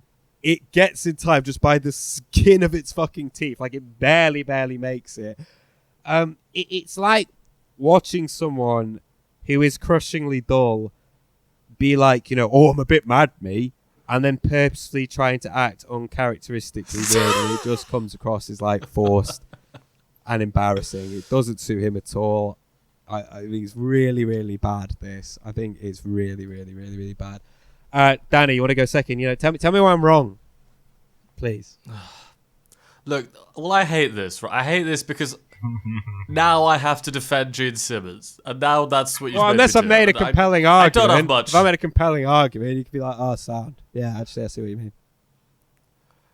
No, well, look, the main thing I'll add, this wasn't in my notes, but this is to address the main point you're saying, because that's a very good point you made about, you know, the sort of this third iteration of Gene where he's being insane and crazy and zany.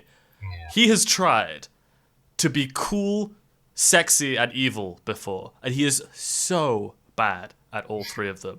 I do not believe that you believe him being batshit is worse than those three. He is better at being batshit crazy than he is cool. He's better at being batshit crazy than he is sexy. And he's better at being batshit crazy than he is evil. I disagree with the evil because I think War Machine, he proves he can do it. I'd say his track record, we've got to fund. No, not evil. Come on, man. On War Machine. We liked that song for the toddler march. It was a War Machine. We would just... Look, again, like, that's his best track. I still don't think anything on this album is better than War Machine as a track. And I just think his vocals sort of fit that song better than anything he does here. But I think these are some of Gene's best, just his vocals alone, because he's rasping better than he ever has.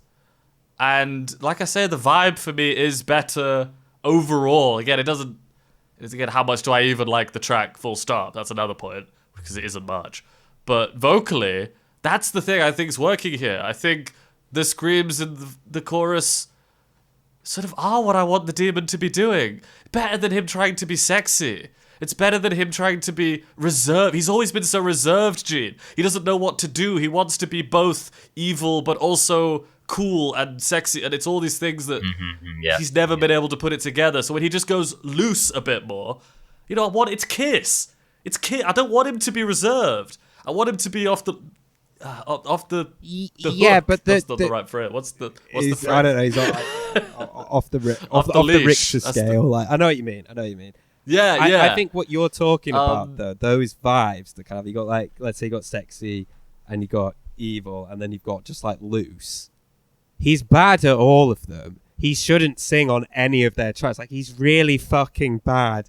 But we agree on that. We agree on that. I think that he does. I mean, he doesn't sue any of them. He shouldn't sing. But if I had to pick one, also, I think in terms of like the sexy thing, the sexy thing is really bad. He's talking, you know, things like Tunnel of Love and stuff like that. When he's going for like the kind of smouldering thing, yeah, I agree. That is really bad. But I think purely musically, as opposed to like thematically, I think him going nuts like this is way worse. I think musically it's just awful. Morally, I would rather he do this. I think this gets under my skin probably less than he does when he's trying to sound sexy. But I think in terms of actual music, it just sounds so bad. But you don't prefer so bad. You don't prefer this to Mr. Blackwell. Right. He's not trying to sound sexy on Mr. Blackwell, though, is he? Oh, do you mean just how he sings? No, I didn't just say sexy. God knows what his... I just mean... Yeah, right, his vocals on Mr. Blackwell make me want to kill myself. I mean, they're so bad. They're about as bad, yeah. I'd say they're about as bad. No, definitely. No. He sounds so bad on this. He sounds like... Fozzie Bear on crack. He sounds really fucking bad on this. Here, he is. I This is like a budget Motorhead song, and I take that over so much of what Gene has given us in the past. It's like it's like Lemmy meets like, I don't know, Blackie Lawless, I guess. But again, many registers down. I think it's in a way one of Gene's best songs. It does sound like he's going for Blackie Lawless. Blackie Lawless would have sung this so much better. It sounds like so much more like charisma and rasp, and he just suits it. Like, I felt like he would. Again, he's really doesn't. You're not going to suit get me this saying that he's at better all. than At all. I just think this is more. We've said things like this before. This is more the sort of song that the demon should be writing. No, he's not the demon anymore. He's just a rapey old Gene now. But this is more. It's just a rapey guy. That's all it is. Just some rapey man. But I just think again, I don't want to defend him too much, but I will take this over She. I will take this over. You remember Going Blind and stuff like that? Oh, Cold Gin, yeah. all the stuff. Plasticaster, Christine 16. And I'm not just talking about the rapiness. I'm talking about the music and the vocal performance. I would say that where his voice, the space his voice occupies in those songs. He sings all those songs terribly, but the space where it occupies, I prefer to this purely on a musical level. I think lyrically, and actually, like what's the other one? Anyway, lyrically, way worse. And those songs, the way that they are written, are way worse. This just sounds. This to me just sounds like pure madness. It's just absolutely terrible. I like the sort of mental shred that Vinny's doing throughout this. It fits the hecticness of the song. I think me and Alexei are going in circles. We're not going to agree. So Alex, let's bring Alex in. Alex, you can decide. Okay, so I agree with Danny on the point about sort of like the character stuff, or like this sort of aim he's going for. It was kind of what I was trying to say with not for the innocent, in terms of like approach, where before he would always try to be like, oh, I'm so sexy, but actually I'm the evil one, but also no, she's coming on to me, she's the evil one. It was always confusing. While with the past two songs, he's much more just like staying in his lane, just sort of going with that. In terms of and here, you guys are right. He sounds like a maniac. He sounds like an absolute maniac. On the first listen, I did actually really appreciate it because it is interesting, Alexei. And I think you just have to just remember how much of those old Gene songs would put you to sleep. Like, despite like all the guitars and everything they were trying to do with it, his vocals were just so monotonous and just the same tone all the time. It really would. It's so boring to listen I'd rather be bored than irritated. This is just so irritating. So irritating. Also, in terms of rapiness, he has his fair share of rapey singing on this album, particularly at the last half. Yeah. Absolutely. Yes. Absolutely. And we'll yes. Sorry, Alex, you were making a point. But sorry. On repeat listens, this song is irritating, Alexei. I'll agree. So irritating. Too much, and he doesn't quite put on it. But as if whatever you said, like morally or whatever you said, like I want Gene to go more in this direction because it is just more interesting. And on this freaking quest he's on to find himself as a singer that we've been through over the past hours. He can't figure it out. That's what I want to hear about. He's every album he's just giving us something. I mean, freaking remember Wish Upon a Star. Like, he is trying so hard to prove himself as a singer. I would actually argue from day one has his voice and has used that. Yeah, with slight improvements and stuff. I would actually argue. Okay. His like music can change the world. John Lennon posturing. That vocal style he did on a solo album is the worst. I'd much rather him be like, whatever the fuck this is, Blackie Lawless. Be like, I'm a bit mad, me. Whatever you Okay. call the vocal style on this. Sorry, Karen. Yeah, as a song, it has the really kind of messy, boomy drums that kind of similar from Creatures from the Night, a bit more. Which on here it's okay because it's not the entire album, so there wasn't that like fatigue to it. But the rest of it, I don't know. It's not. It's a bit all over the place for me, and I don't think Gene can pull this off. But I'm not gonna hate on it. I'm not gonna hate on it because I think we said enough about this about Young and Yeah, let's Wasted. move on. Right. Yeah, we've given Young it and way wasted. too much time in there. Right. Okay. Give me more, Paul. Danny, what you saying? Do you want more? I don't remember it, but I put lovely lick before the first verse. Vinny just little flashes that he's throwing in. I like that. Ace can't do that, so it's just nice to hear lovely little flourishes and stuff like that. It's interesting that you say that actually, because it's a thought just occurred to me now. Had they stayed with the same lineup, they just wouldn't have been able to survive in the 80s at They couldn't all. do these out. The No. changing of the musical landscape, they just would have absolutely died in their ass. Okay. Interesting chord changes in the bridge. I quite like them. It's a much better bridge than chorus. Because the chorus is right on the edge for me in terms of ridiculousness. I'm just not sure. I'm just not sure on that chorus. The lyrics are shit. Really bad. Standard shred solo, good stuff. I like. I'm not bored of that yet, so I'll eat that up. This really is like heavier, even with the mainstream leanings. It's what I was trying to get at, not very eloquently with the front cover, right? It's that they're getting heavier while getting more commercial. You made an interesting point. They were really, in a way, That's an interesting point. They've almost flipped right, the way- it, haven't they? So before they would look Yes. heavy and play like, fucking yeah, wet wipe corp, and then now they look a bit cleaner, a bit more clean cut, and this is pretty heavy, isn't it? Yeah, I think they were trying to strike a balance, and maybe that's probably the biggest thing to do with the success of this album, if not just taking off the makeup. Is they sort of maybe they were successfully, for whatever the zeitgeist was at the time, riding that line between being heavy enough to be cool, but also having hit sounding choruses. It's what they've really struggled with in the past.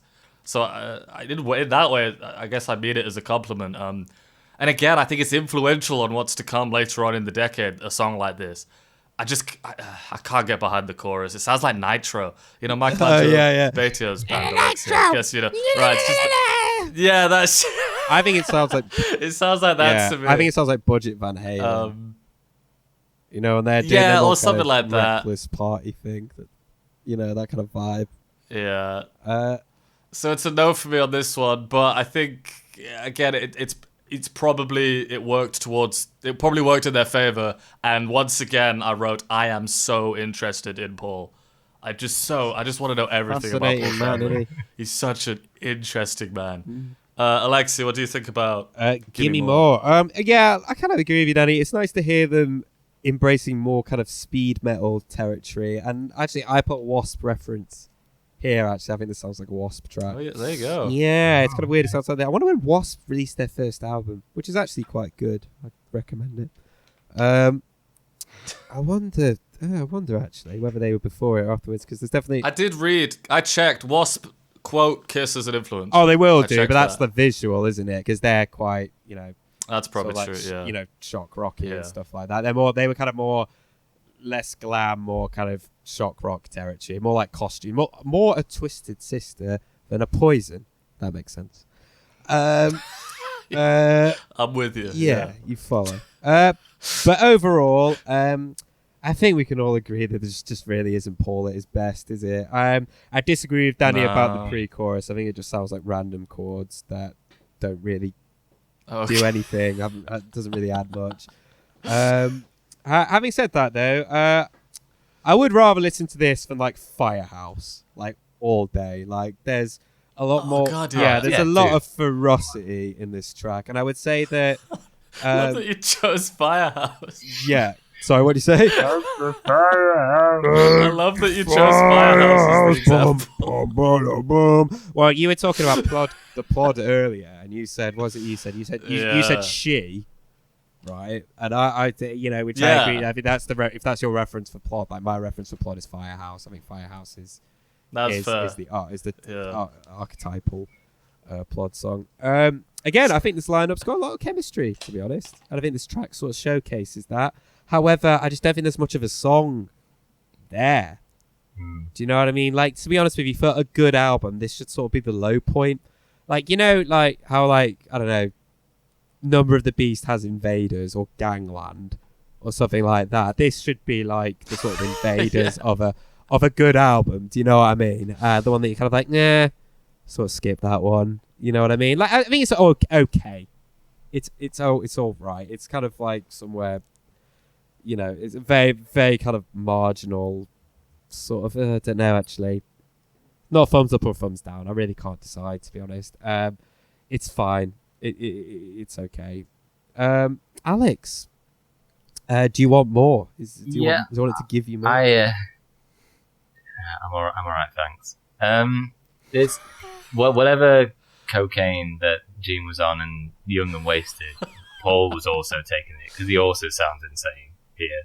Yeah, when you say that Paul does just like pull it off a lot better. Because weirdly enough, they're both but just the energy. They're both going for the same vibe, isn't it? Yeah. There's not much of a song here though. They're just throwing everything on it. I couldn't get past this. Just feels like a Tenacious D song, like ripping on the period. Like, just sort of how ridiculous it sounds and how messy it is and how stupid the lyrics are. It sounds like a Tenacious D song, sort of making fun of this era. It's just too much. This is one that I would not go back to listen to. But like you say, just not insulting. And no, marked improvement. Yeah, definitely. Next track, All Hell's Breaking Loose. Oh yes, All Hell's Broken Loose. Guys, I think this is one of the best Kiss songs that has ever been made, and I will open the floor to any questions if you have any. If not, we will move on.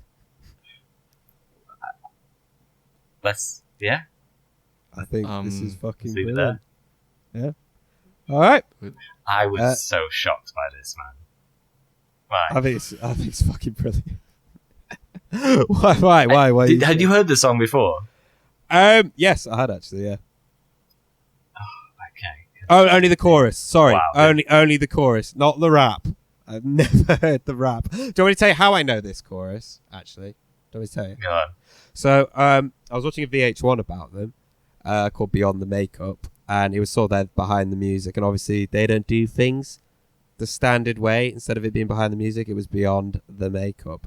And they had a different narrator as well. Same narrator, actually, who narrated the VH1 classic album and Second Coming. He sort of talks like this. They seem to like him quite a lot. And they were talking about this period, actually, not just Lick It Up, but the whole Unmasked period. And they were sort of going on about, like, we thought it was going to be, like, they had this record producer on it being like, if you told me back in the day, Kiss are going to take off the makeup, I told them they were crazy. Boy, was I wrong. And then it busts into a montage of various videos and performances at the time with the chorus to this in the background. The all hell's breaking loose. And actually, it's pretty effective. It's very effective. The whole song is effective, but it's very effective in that. But anyway, that's how I know the chorus in this. Sorry, Alex, carry on. Oh, I don't know. Like, this was surprising. Like, first, it's cool riff to start off with. Cool little riff. And then just hearing this from Paul. I kind of joked, this on the last track or the track before, about like how Gene is like on this arc trying to find himself, while Paul has been like, just, he knows what he's good at, and he just like, he nails that every time. And then to get this from Paul, this kind of rap spoken word bit, and it's just so funny. I am cool. Guys, I am the breeze. I am the breeze. Like, it's about nobody. absolutely nothing. So yeah, street hustler comes up to me one day, and I'm walking down the street, minding my own business. Now he looks up and he looks down, and he says, "Hey man, what be this and what be that? And why you gotta look like that?" Well, I just looked at him and I kind of laughed. I said, "Hey man, I am cool. I am the breeze." Now, nobody has ever said that to him, and he has never said that to anybody. Nah, there's no way this actually happened. But it's just so funny. And then to have that followed by a chorus, which I think works. Oh, it's great. Maybe it's not Lick It Up, but No. I think this chorus. Oh no, I think it's better than like Lick It Up. hits. I think it goes so hard. I think it goes so hard. I won't go that far, but I do really like this chorus, and it just totally works. Yeah.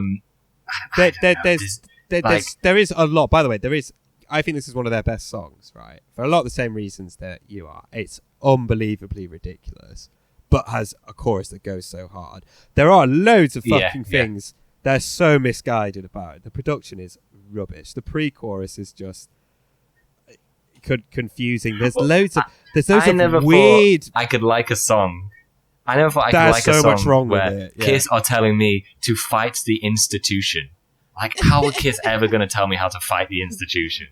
In it, but and also there's that bit as well that there's like a reverse snare hit that is really loud and just doesn't work. There's also this weird noise that goes like, after the chorus refrain. It goes, "All hell's breaking loose," and it's like completely tuneless. It does not sound good at all. If anything, sounds quite annoying. Yet still, it still bangs. I just cannot, baby. I'm like, well, is it ironic? I'm like, no, it's not ironic. 'Cause you genuinely like this, and it's not so bad that it's good. It's this very, very strange place it occupies, and it's not. Maybe it's the danger thing that it's so ridiculous and bizarre. Some of the choices that it makes, that it sort of punches through and becomes good. It could be that, but again, I'm not too sure. I don't know. I'll say a few more things that I like about it. I really like that this feels like a real group effort in the band. And I'm just noticing now that all 4 key members are.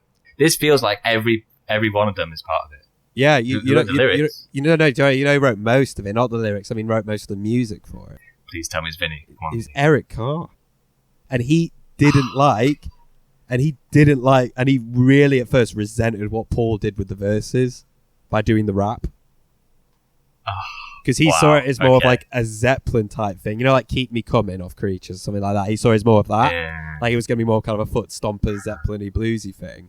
And then Paul comes in with like that, "What be this? What be that?" I mean, he would be like, "Okay, bit of a curveball there, Paul. Wasn't expecting that." Wow. Okay. Well, but yeah, going back to that, like you can hear the drums being a huge part of his, Vinny's guitar work, and even like Gene on the chorus. It fits really well. In a Paul song, which feels though it shouldn't work sometimes, but it does here. I don't know how I got anything more to say about it. I will say, I don't know if this is a negative or a positive, but with this track and the last track, I'm starting to feel as though Paul is like sounding like an old man. He's like he's not quite as cool as he used to be. I mean, is it just because he's trying to rap? Because I get that. Trying to rap. At the end of the day, also, he's deeply uncool anyway, and he's 30 whatever at this point, 35. I'm not quite sure. I might have to look that up. And he's trying to rap. Essentially, this might be the first rap metal song that ever came out. I don't know when Anthrax. I don't know when Anthrax and Public Enemy came out. Hang on, Alex, go through your Paul is an old man hypothesis, and I'll look up when Public Enemy and Anthrax came out. Well, you got to look up Aerosmith and Run DMC. Oh shit, that would have been before. Quite, that might have been before. Hang on, I'll look up that first. Yeah, carry on anyway. But also, he's not rapping, is he? Yeah, he's not really rapping. The words don't rhyme, and there's no rhythm to them. He's just ad-libbing. Yeah, it's more spoken. I would say this is a push. to call his rap. No, there's something about like Paul's lyrics in these recent songs, and just I don't know the way he sounds. He sounds a little bit like a little bit of desperation to him, or still just like trying to prove himself a little bit. I don't know. That was just like a thought I just wrote down. I want to see where that path continues, like through the albums. I think I don't want to break down the song too much. Wait, I think it's really, really twisted. That I think it's important to get out of the context of the band, because the fact that you're saying that Paul sounds tired, and you're like, oh, Gene's made some improvements, and Paul sounds tired. That's not right. It's not right. Tired, but just sort of like look at these things. He's just trying. He's like trying to keep grabbing. You're trying to stay relevant. That's right. You have to. I read these songs within the context of the band and where they've been up to this point. Yeah, but objectively, like, Paul just sounds better. Okay. Danny, we've spoken enough about this amazing Sorry, yeah, song. Danny, you've been very silent. You're going to, I'm really, you're going to surprise us all and say you don't like this ridiculous song. Well, it's very shit. I mean, Wait, hold on. No. Yeah, it does bang. All hell's breaking loose. Absolutely bangs. I'm amazed you guys spoke so much about this. I fucking love this. I put, come on, Paul. Why does he do this? This is pretty shit. It's way too long. You could almost taste Paul's desperation to be considered cool. The riff goes on and on and on. That's everything I wrote about it. I just thought we were going to breeze through this one. Like, it's just Paul being embarrassing. No, I think this is the highlight of their career. One of my favourite, yeah. My favourite. I'm not sure I'm going to go that I think far. I need to re-listen to this song. I really thought I'd got the wrong song for a minute when you guys were talking about it. It's nothing with the fucking ad-libbing he's doing. He sounds more than old. I think he sounds like a sassy woman. He sounds like he sounds like Vinny. I think he sounds like Diana Ross. Sounds good. When did it come out? Oh yeah, it does not sound like Diana Ross, Alexei. I think he sounds like a sassy street smart woman. By the way, Run DMC and Aerosmith came out in 1986. Apparently, this predates it. So there you go. Okay. Well, that would be impressive if he was rapping. I think he's rapping. I call that rapping. No, he's fucking rapping. If you can't like what Mr. T does on Mother as rapping, I think you can definitely count this as rapping. Where's the threshold? What's the qualifying factor? Sorry, I don't know why you're referencing Mr. T's Mother, which is more rap than this, but also. Yeah. Sorry. Anyway, look, this song is. I really need to re-listen to it. Yeah, do it. Could you sing the chorus? Is the hell's breaking loose? Hey, have you read the Yeah. news? Have you heard the news? Yeah. It's so Absolutely bangs. nothing. This to me is in the same place as that Love It Loud one on the last album. No. This one has much more of a hair metal sort of like thing to it. I think It's a new metal thing. That's what it's got. Can we do a new metal cover of the song? Oh, it would bang, definitely. No, I feel Bizkit covered sad. this. I've got absolutely Street Hustler zero comes of up what to you guys me. got from this song. Nothing.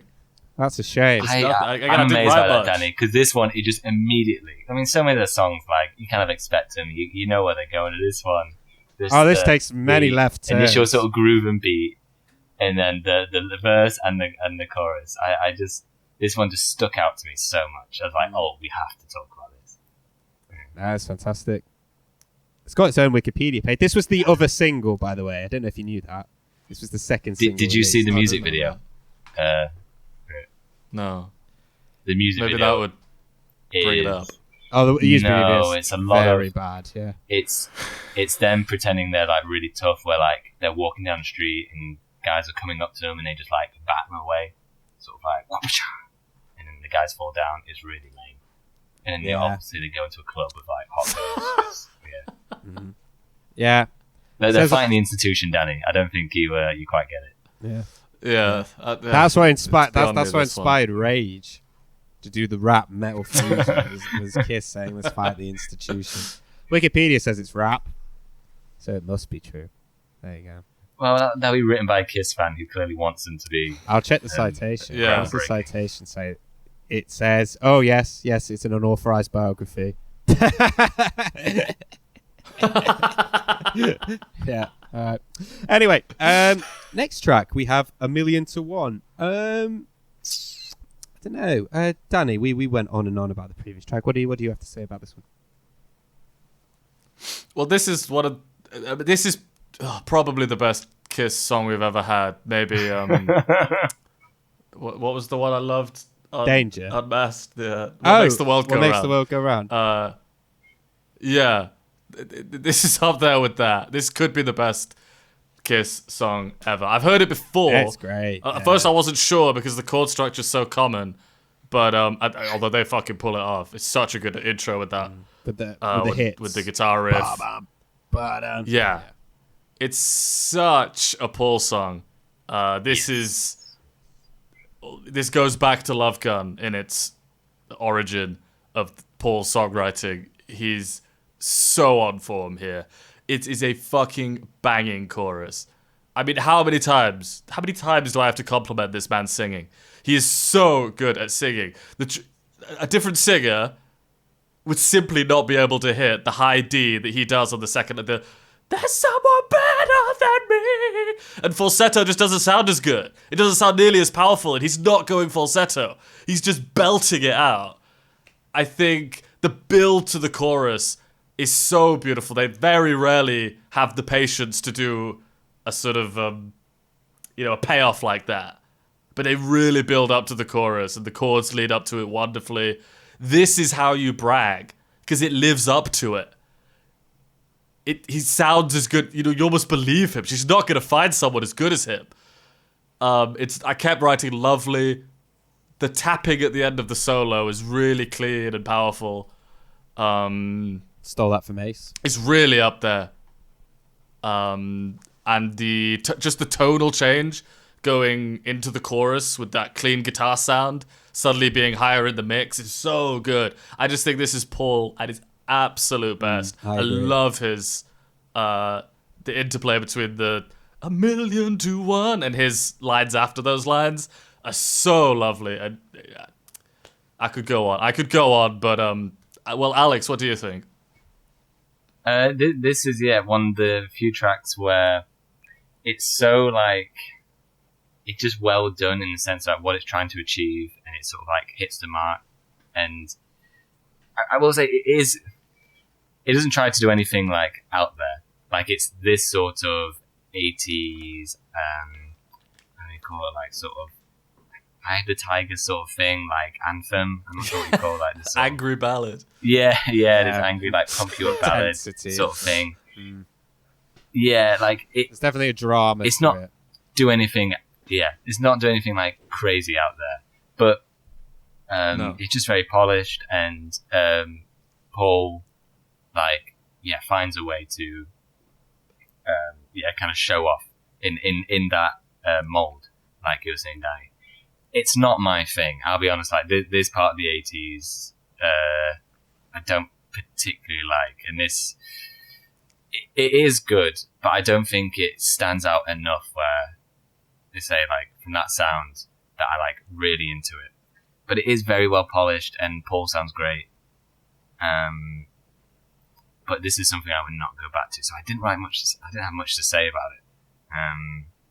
Other than Paul, very like Paul's solo album stuff, like the stuff that when we listen to his solo album, we were like, he could go off and do his own thing like this and be very successful. Like this is the sort of music that I'm imagining when we said that.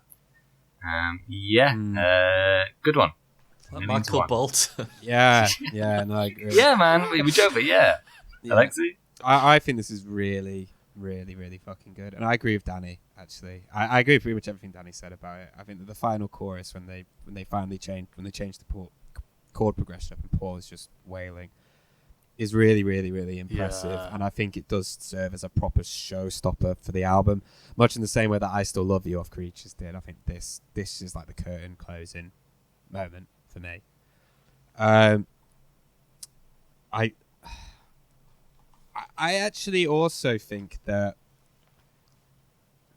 and this is really, really rare. I think this is the first time this happened. Maybe Beth sort of touched on it a little bit, but I actually do think that the lyrics, particularly in the chorus, at least the sentiment of the song, is actually quite, I'm trying to think the right word. I think profound is giving it way too much credit. Way too much credit. But I do think that writing from a place of essentially desperation and vulnerability and kind of, this sort of desperate attempt to self-aggrandize, yourself because you can't let someone go that's basically walked out on you. Because essentially it's like this woman's walked out on him and he's saying, well, you know what, I love you so much. It's like that kind of desperation, like, you'll never find anyone like me.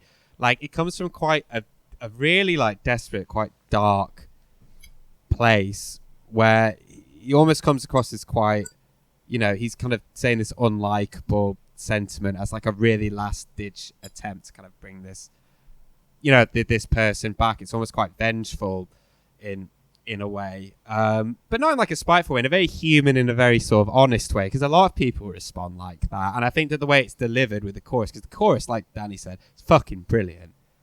It's really, really catchy. The words flow together really, really well. And I think the basic sentiment around it is like, it's interesting. And I'm glad that he's writing from that place. Like, he's not writing from a, like I did say, self-aggrandizing. I meant self-aggrandizing in a very, very desperate, pathetic way, not in the way that he, might talk about.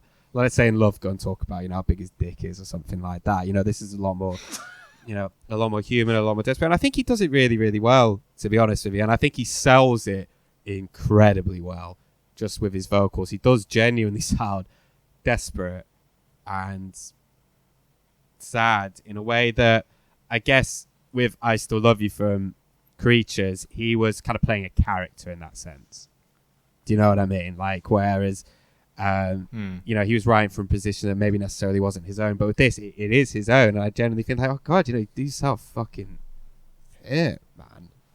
And yeah, it's good. It's good. And it's relatable as well. And I think that that's rare for them, really, to write a song that's, either about nothing or about a life we can't possibly understand, or be this kind of very sort of, kind of spiteful, sexist sort of, incelish take on sexuality, which they've done in the past. I mean, this isn't really like that. This is kind of more about kind of how desperate people can get. Yeah, really, really fucking good, this one. I agree with Danny. I think it's one of the best that they've done. Really, really good. Guys, we're coming up to the last 3 tracks, right? Yep. Uh-huh. I have nothing to say on the last 3 tracks at all. And I really don't want you to think I've been lazy. We got 3 tracks left. I would like to review The these. album. I would like to review these for me as a whole. Basically, I'll MC. I'll hold the floor, and I'll interject and stuff like that. I think that these last 3 songs are the worst. Some of the worst Gina's ever written.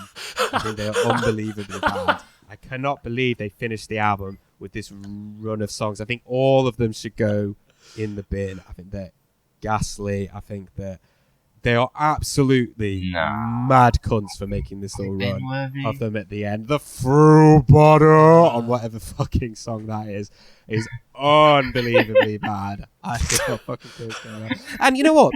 It's mad, guys, because it was kind of all to play for. I made a little note saying Exciter, good. Not for the Innocent, bad. Lick It Up, good. Young and Wasted for me, bad. Give Me More was all right. All Hell's Breaking Loose, great. Million to Odd, great. There was all to play for. They had the chance, but it just goes off a real fucking cliff. This run of songs really lets the album Really down. bizarre decision. Really, really, really lets. I agree with that. Really lets the album down. It does let the album It sends it off a fucking cliff. I'm gonna dance all over her face. Like, What the fuck is that? You know, mercifully, they should have just broken it up. Do you know what I mean? You got this fucking, I think particularly you got this show-stopping moment. This show-stopping moment of 1,000,000 to 1. It's beautiful. And then you're going to finish off with this? This fucking, I wrote stuff similar to that, yeah. It's so bad. It's so bad. They had to have mixed it up for it to work. I mean, because you think about the pacing of other albums before, they break it up a little bit. So maybe there's a Gene song that comes along and it's not. This finishes the album. This is where the album trails off to. And it's such a letdown, and it completely brings me down. And all the songs feel like they come from the same place. They really, really, really, really do. And there's no variety. They're horrible. I think the songwriting is terrible in all three. I think all should go in the bin. I think the only thing is when he goes, "Listen, bitch, I got news." I thought that bit was funny. That was the only bit I got. I thought that bit was funny and made me laugh. I think they completely fucked it up. But look, you guys have probably written a lot more about these three than I have. So, I'll toss it. Oh, yeah. I'll toss it. I'll toss it over to you, Danny. I haven't even written it down. Is it Fits Like a Glove is next? Fits like a glove. Fits Like a Glove. Danny, tell me. What do you think of Fits Like a Glove? I put Gotta Be Gene. And I was right. I put his vocals are still better than before, but this isn't a fucking song idea. This isn't a song idea. This isn't enough. You're not even past the idea point yet. No. You've got nothing to develop. It's boring. It's very, very boring. You cannot put this after 1,000,000 to 1. It's sacrilege. Completely insane. It's completely insane. It's also like, to me as well, it sounds like a more updated version of something that you would have put on Rock and Roll Over. Like, this is like, the fucking Love Her, Leave Her. Again, I still think that nugget of those 50s kind of mid-paced groove things are kind of still in this one. Do you know what I mean? It's just been updated and brought, and just kind of brought forward. No, because I don't remember. All right, fair enough. But I dare say you're right. I could not sing this one. This is gone from my head, this song. Did you guys sing it for me? Because I do not remember this one. Fits like a glove, must be loved, must be loved. Fits like. Oh, thanks, guys. Terrible. Weird fucking dissonant bits that don't need to be there. Oh, man, I put that. The dissonant thing in the... No, you've reminded me of it now. I've got it. The dissonant thing in the chorus is horrible. Absolutely horrendous. I do not know who thought that was a good idea. It's like Vinnie Vincent showed him I did put... chords and he was like, oh, yeah. Yeah. Sounds evil, real evil sounding. I just had no idea what to do with them. And speaking... I had no idea where to place them. Speaking of Vinnie, the solo is shredding and it's impressive, but the boring rhythm section, it just leaves it masturbatory. It just comes across as just... he's just shred. The worst type of shred. And I did put, to come back round to the conversation we were having earlier, he's getting cocky with his vocals now. All these shitty glissandos. Yeah. It's the glissandos. I can't bear I think you're not Paul. I think the wild man thing as well. He tries to. They go, fits like a glove. Fits. It's like that. Oh, I'm a little bit unhinged, And it's like, no, you're not. You're fucking embarrassing. But it's just whatever. If I'd known this would have been a point of contention, I'd have compared them more. But whatever was happening on Young and Wasted, that I was thinking, oh, well, okay, yeah. None of that's here. Or maybe a bit. No, I'd still say, at least on the first listen to this, that his vocals are, improved based on previous albums. And I did... The lyrics are very creepy, but I mean, far from his worst. But, I mean, what's that saying? Yeah. I think that's just about all I... See, I didn't think Binworthy, but I barely remember it. So you got it. I actually think maybe of the three you've mentioned, Alexei, this is probably the... No, let me come back to that. No. I think this might be the most Binworthy of the three. No, I disagree with Alex, that. what do you think? Alex, help me out. I don't think just because it's forgettable makes it Binworthy. That's what I'm saying. Yeah, I think it has to stick. That's why I with think you. maybe not Binworthy, because I don't remember. I think it has it to really stick enough. with you for it to be Binworthy. Yeah. Then I don't think it's Binworthy, because I barely remember Fits Like a Glove. Alex, go on. It is a mess of a song, and it's just not great to do. And like you were saying, Danny, like he's now just getting cocky with his singing, and I think there's a time and place for him to do his like a sort of metal, whatever you call it, like scream sort of thing, because I can totally imagine that Kiss fans at the time would ate up that shit. But on this one, it's just way too much. None of you have mentioned the fucking bizarre spoken word bit where he's like, I cut through you like a knife from butter. Yeah, hot butter, hot knife through butter. Yeah, it's just terrible. It's just terrible. You can barely hear what he's saying in the song. Like, there's something about the production. You can barely make out. And then when you do hear something and you hear him goes, think I'm gonna burst? Like, it's just so awful. And the bass, like, he ranks up the bass on this one, and the interjections just, it doesn't sound good at all. Yeah, not a good one. And it just, it kicks off this trilogy. Awful run. Like we said, just such a strange decision, really. Should we just move on to these are all middle Cause, of the album tracks in it. Yes. All three of them. Yeah, really. Yeah. All three of them. Dance All Over Your Face is again another like just strange track where the worst title they've ever put out in a fucking Christine 16. Maybe it's not as bad as that. Bizarre. It's not as bad as that. What does he mean? What's he doing? I don't know. I googled. I was like, oh, this must be an old phrase that means something, like that was used. No, this apparently Gene created this. Like, I couldn't find it anywhere else. Well, the thing is though, like when you say like a girl's going to sit on your face, it's basically so you sort of it's to lick him out, basically, right? Is that what he's suggesting he's doing? He's sticking his arsehole in a woman's face and just rubbing it up and down. Like fucking Nicki. Twerking like Nicki Minaj. Like it makes no sense with the verses, because it's all about how he's found out his partner's been cheating on him and is like seeing somebody else. Oh, no, that's much better then. So he's got a curb stomper. Well, that's what I thought it was. I thought it was like, fret. Like you're gonna beat her up and then dance all over your body. Yeah. Sort Domestic of abuse. That's definitely throw your dance all horns over your up. face. I think he just put no thought into it. Again, just you can barely understand what he's saying, and when you do, it's just him whinging a lot. He doesn't sound, I don't know, cool or metal or anything. It's not a great look for him. And this song is long.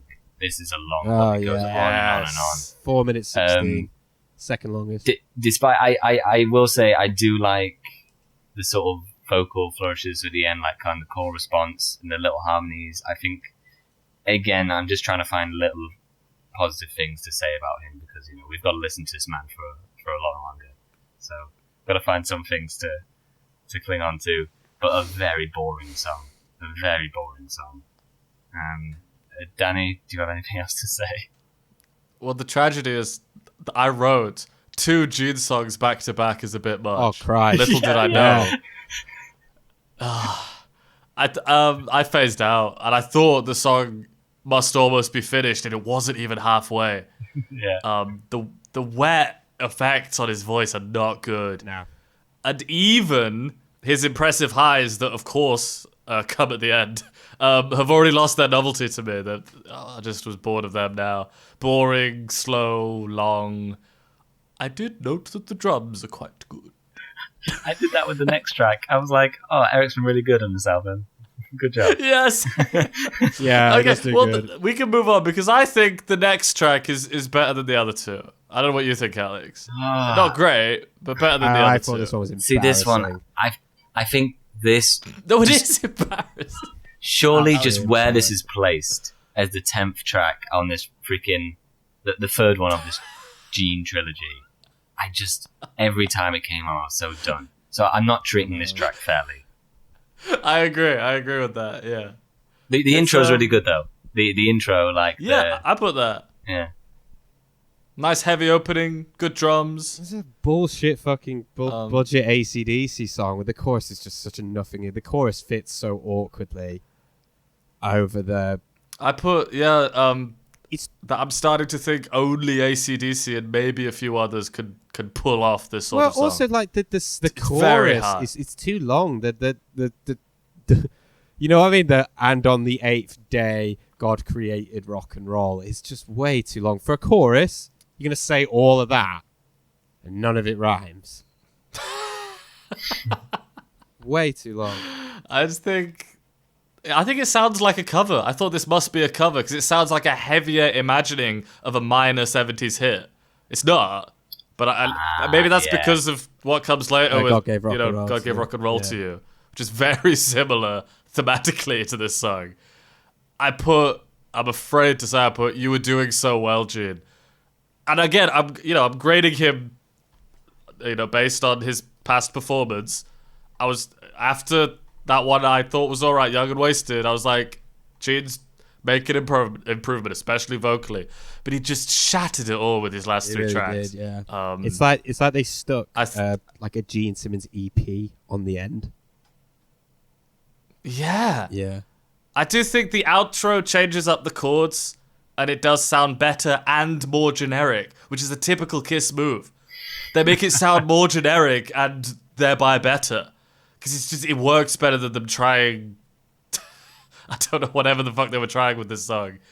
And it made me wonder, have they ever ended an album well? It's really not their strong point. No, it's not. Actually, They've consistently... I re-listened to Do You Love Me the other day. I listened to it for a while. And actually, I sort of changed my opinion on that song. I think that song's really good. I really, really like it. Sort of done a U-turn on it a little bit. Before I was like, nah, it's okay. I actually really like it. As an album closer, though, it's not great. You could have closed it a lot better. Like, Shout It Out Loud would have been a better closer. I guess Black Diamond, of course. Oh, shit. Yeah. That's a good closer. Yeah. I put this album is just full of riffs. And this song just is more of that. It's a very riffy album. I don't know. I'm rambling about this song. There's not much to say. Anything else, Alex? No. Yeah. Okay. Let's round it up. No. Move on. Anyway, thoughts overall. Let's round this up. Yeah. I think this album is 4 good tracks, 1 okay track, and 5, in my opinion, very, very bad tracks. For me, this is split right down the middle. I think they definitely should have peppered Gene's songs all over the album. I think giving him that run at the end is absolute insanity to me. His songs are just really, really fucking lame and really embarrassing, which is a shame because he seemed as if, to me, he was getting better. I think that on Creatures, other than like one song, Killer, which is really, really bad, I think that, he'd made improvements and a lot of his songs were just kind of passable. We were okay, but just not on this. I think his songs on this are terrible. The album's pacing hurts it quite badly. I think quite significantly because, you have to sit through a 3-song run, which follows such a great song before it. And I think that 3-song run just leaves such a sour taste in the mouth afterwards, such a sour taste, and affects how you perceive the whole album. Paul's songs are good. I don't think his songs are as good as they were on Creatures overall, but they're still good. For the most part anyway. I think the mix is very tame. I think that, if Creatures overdid it, I think that this just feels like it bubbles under the surface a little bit. It's difficult, this one. I think that this, for me, should go between Destroyer and Dynasty, probably number 6. Actually, you know what? Dynasty hasn't got anything as bad as some of the Gene songs on here. And, Gene is only on Dynasty twice. And his song, I think I'd go 7 with this. I'd put this one at number 7, which means it would go between Dynasty and Dress to Kill. Dress to Kill get moved down to 8. Dynasty, yeah. Yeah. What do you guys think? this album, I mentioned already, struck a balance between hooks and heavy, and they actually managed to do it as this sort of music was about to get huge. And that's to its merit. That's great. And we've said, I think even all of us, even Alexei for a while, that Gene has been making these baby steps of progress. But I think for these last two albums, that it's been more than just baby steps. Especially just speaking vocally, in terms of his vocal performance, it's less grating than before. I know Alexei disagrees with that. I think if we just had a few less songs of his on this album, I'd have very few complaints about Gene. Why did they have to do that at the end? That really, like you said, Alexei, sour taste in the mouth. Of what otherwise would have been me saying, hey, and by the way, good for Gene on the progress that he's been making. But they just have to ruin it. Or Gene has to ruin it. I don't know why there's not more Paul songs on this album. It's very mixed in typical Kiss fashion. There's no consistency. Once again, I find that it's just about balancing these highs and lows when I'm thinking about ranking the album, and it's very difficult. Because this album has Not For The Innocent, and it also has Dance All Over Your Face. Sorry, I don't mean Not For The Innocent. Exciter? Which one's that? Oh, no.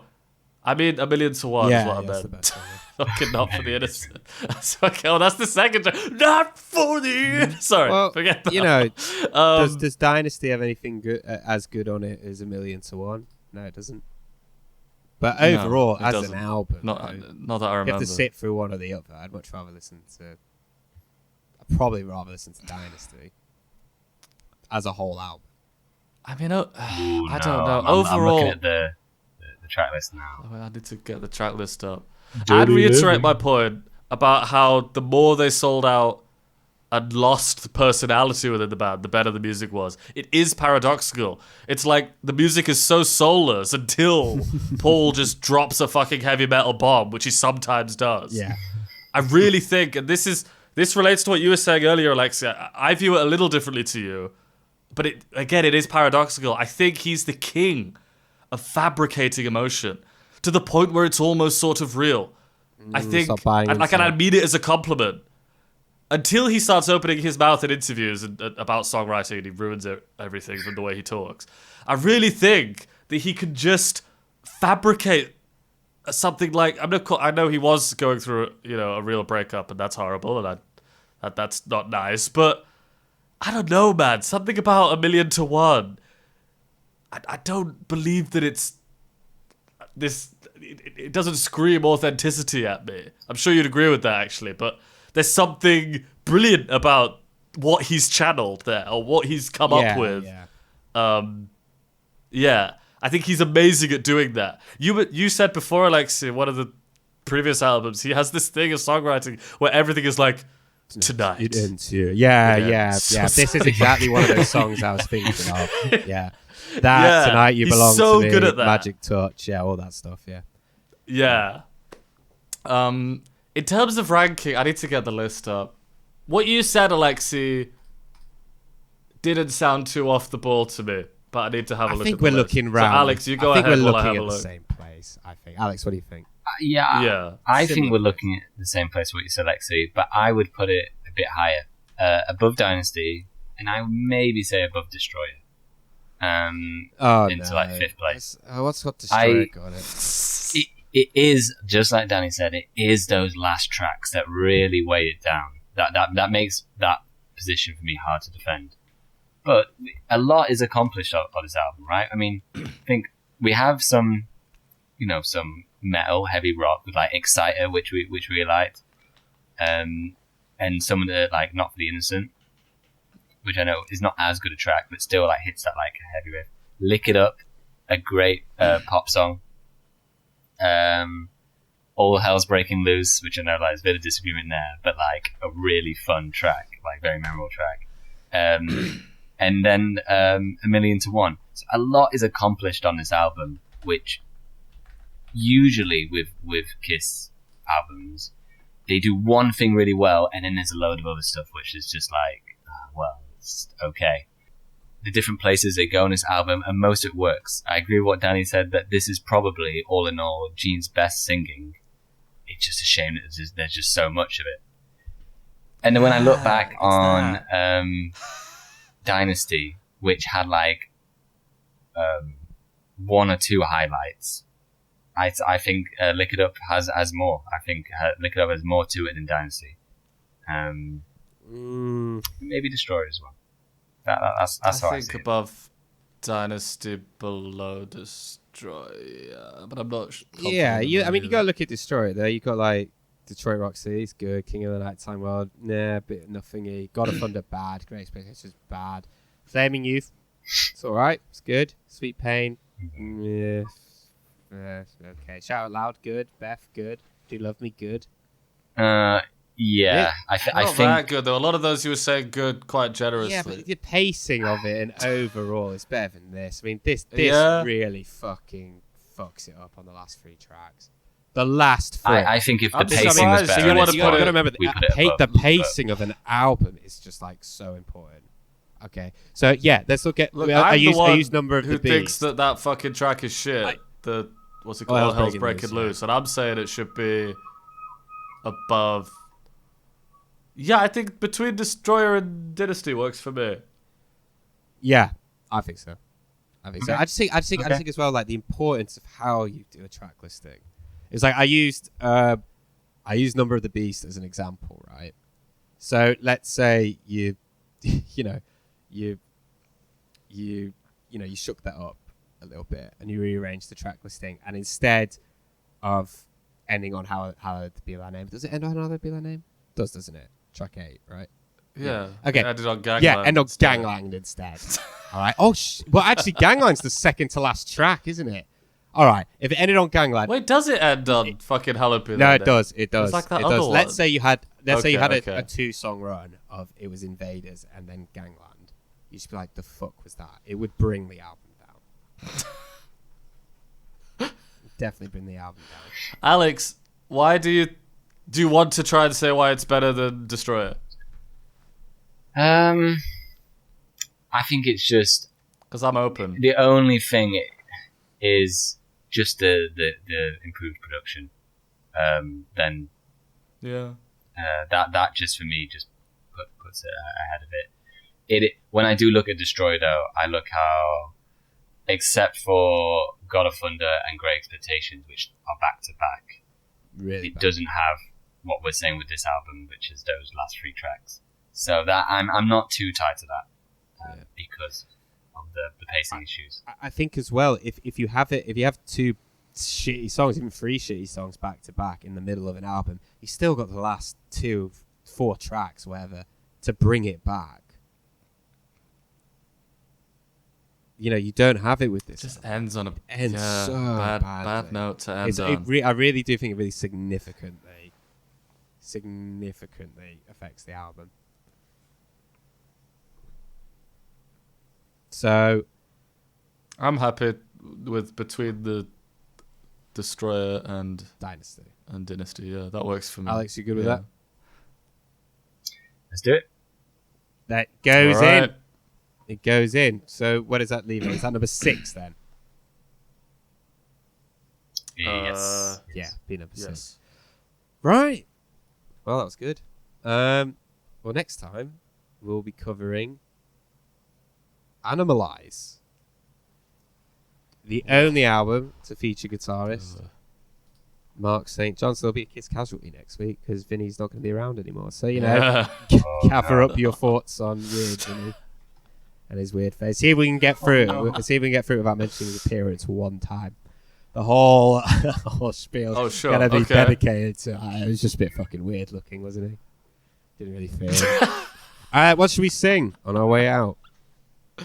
Million to one. 1,000,000 to 1. Which about the chorus? Yeah. Okay, 3, 2, 1.